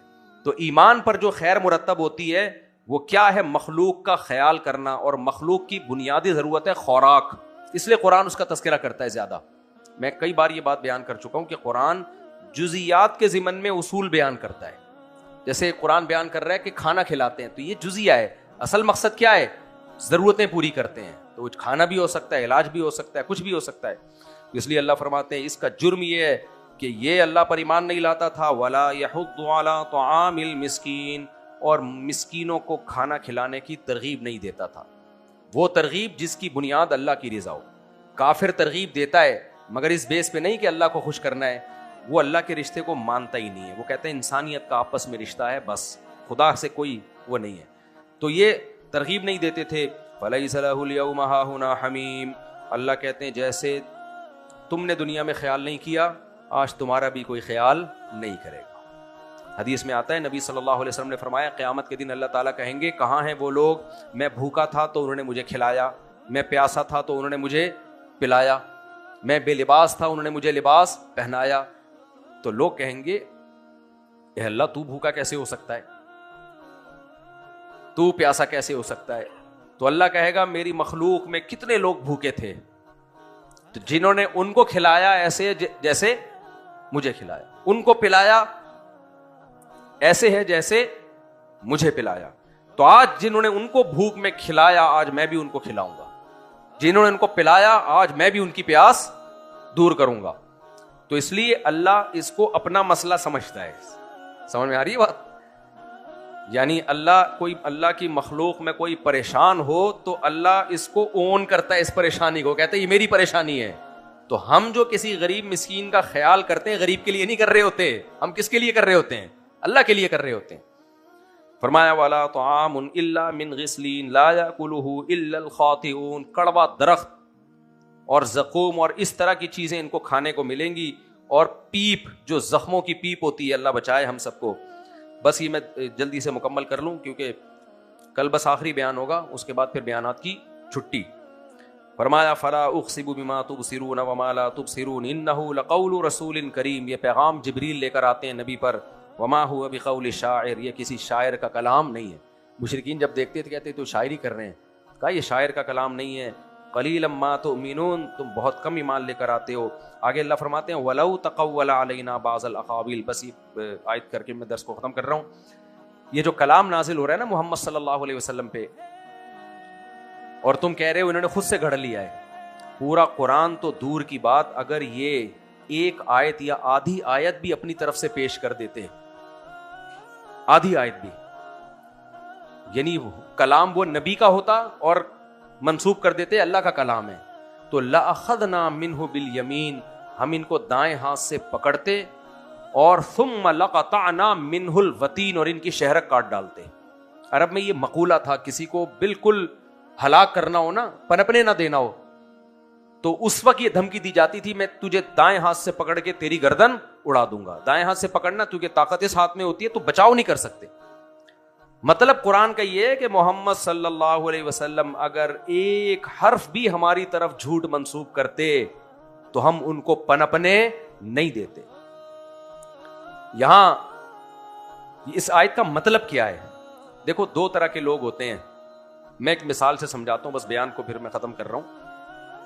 یہ بہت اہم دلیل ہے نبی صلی اللہ علیہ وسلم کی نبوت کی یہ آیت. دیکھو فرض کرو امریکہ نے کوئی سفیر بھیجا, اس کا گیٹ اپ بھی سفیروں والا, اس کے پاس ڈگری بھی سفیروں والی, اس کے بات چیت کا اسٹائل بھی جیسے ایجوکیٹڈ اور پڑھے لکھے لوگ ہوتے ہیں, اس کے پاس پاسپورٹ بھی امریکہ کا, سب کچھ ہے, لیکن حقیقت میں وہ امریکہ کا سفیر ہے نہیں. اب وہ آ کے کوئی بات کر رہا ہے کہ ڈونلڈ ٹرمپ نے یہ پیغام دیا اور فلانا دیا اور فلانا دیا, اور لوگ کنفیوز ہو رہے ہیں, سمجھ رہے ہیں اس کی بات یہ صحیح ہے, تو امریکہ فوراً اعلان کرے گا نا کہ بھائی ہمارا اس سے کوئی تعلق نہیں ہے. اگر امریکہ اعلان نہیں کر رہا اور وہ معاہدے بھی کر رہا ہے, وہ سفیر جس کا گیٹ اپ بھی سفیروں والا اور یعنی اس کی بات چیت سے بھی لگتا ہے, لیکن امریکہ کو پتا بھی ہے پھر بھی کوئی اناؤنسمنٹ نہیں ہو رہی, اور وہ معاہدے کر کے چلا گیا, بعد میں امریکہ کہہ رہا ہے میں تو جانتا نہیں ہے کون ہے, تو پوری دنیا گالیاں دے گی کہ نہیں دے گی کہ یار ایک بندہ تھا دیکھنے میں سفیر لگ رہا ہے, ساری علامتیں سفیروں والی, دندناتا پھر رہا ہے اور کہہ رہا ہے میں امریکہ کا سفیر ہوں, اور پورے ایگریمنٹ پکڑا کے چلا گیا, لوگوں نے سائن کر دیے, اور آپ کہہ رہے ہو کہ میں ہمارا کوئی تعلق ہی نہیں ہے. امریکہ تو چھوڑو, میری طرف سے کوئی بندہ جائے اور بولے مفتی صاحب کا میں سفیر ہوں, چندہ چاہیے مسجد کا, حالانکہ میرا سفیر نہ ہو, اور مجھے پتا چل جائے کہ اس سے لوگوں کو دھوکا ہو رہا ہے, میں وضاحتی بیان جاری کروں گا کہ نہیں کروں گا؟ کیا خیال ہے؟ ہاں کوئی چرسی ہو, موالی ہیروئن چی اٹھے اور بولے میں مفتی صاحب کا خلیفہ بات کر رہا ہوں اور مفتی صاحب نے 1 کروڑ روپے مانگے ہیں, میں اس کو اگنور کروں گا, میں ایسے ٹچے مارکیٹ میں بولو نا آتے رہتے ہیں, تم اس پہ یقین کیوں کر رہے ہو کہ مفتی صاحب کا ہے؟ جہاں کنفیوژن کا خطرہ ہوتا ہے نا حق اور باطل میں, تو جو کسی کا نمائندہ بن کے جاتا ہے, تو جس کا نمائندہ بن کے جائے گا اگر اس میں لوگوں کو کنفیوژن ہو کہ واقعی یہ نمائندہ ہو سکتا ہے, تو وہاں جس کا نمائندہ ہے اس کے ذمے ہوتا ہے کہ وہ بتائے کہ ہے یا نہیں ہے, وہ وضاحتی بیان جاری کرے گا.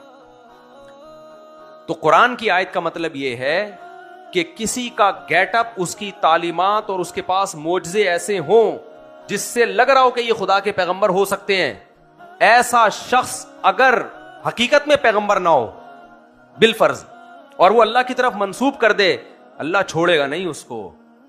سمجھ میں آ رہی ہے بات؟ اللہ ان کو نہیں پنپنے دے گا. اور اگر کوئی ایسا ہو مرزا غلام احمد قادیانی جیسا, جس کا گیٹ اپ ہی پیغمبروں والا نہ ہو, جس کی کتابوں میں تضاد اتنا ہو, اس کو یہ نہ پتا چلتا ہو کہ استنجے کا ڈھیلا کیا ہوتا ہے اور گڑ کیا ہوتا ہے, ایسے ایسے واقعات ہیں, تو ایسے ہر ٹچے کی ذمہ داری اللہ نے نہیں لی ہے. مثال کے طور پر کوئی بھی شخص اٹھ کے کھڑا ہو کے کہ میں خدا کا پیغمبر ہوں اور میں یہ قرآن ہے, یہ مجھ پہ وحی نازل ہو رہی ہے, تو اللہ نہیں کہتا ہو, وہ آخرت میں اللہ سزا دے گا, اس لیے کہ تم اس کو مان کیوں رہے ہو, اس کے کپڑے دیکھو, اس کا گیٹ اپ دیکھو, اس کا اسٹائل دیکھو, ایسے لوگ پیغمبر تھوڑی ہوتے ہیں. لیکن اگر کوئی ایسا شخص اللہ کی طرف اپنے آپ کو منسوب کرے جس کا گیٹ اپ کون سا ہو, پیغمبروں والا. گیٹ اپ سے کیا مراد ہے؟ نبی کی جو سیرت ہے, آپ کے اخلاق, ساری زندگی آپ کی زبان سے کبھی جھوٹ نہیں نکلا, لوگ گواہی دیتے تھے.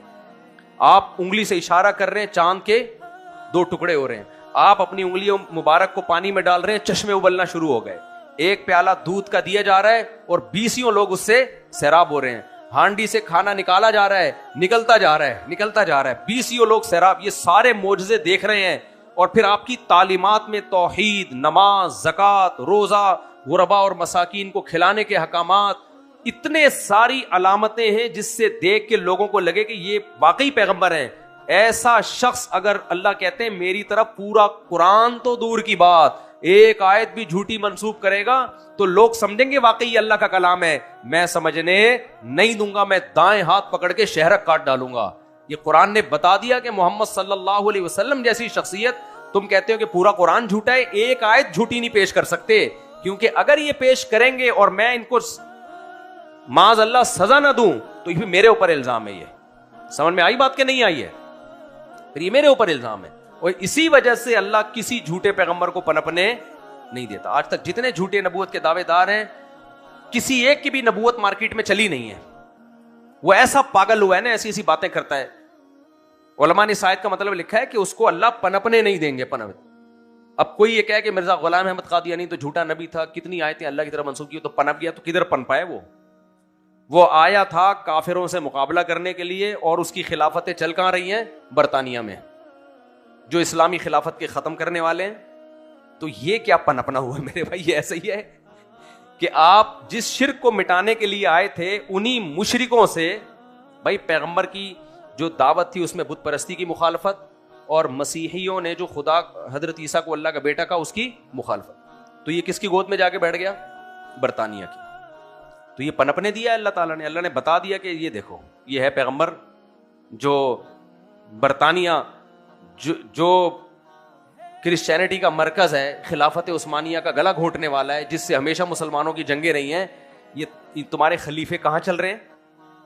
پیغمبر کے خلیفے کہاں چل رہے ہیں؟ ہمارے کلاس میں قادیانی تھا, مجھ سے کہتے تھے یار تمہارے جھوٹے ہونے کے لیے اتنا کافی ہے کہ تم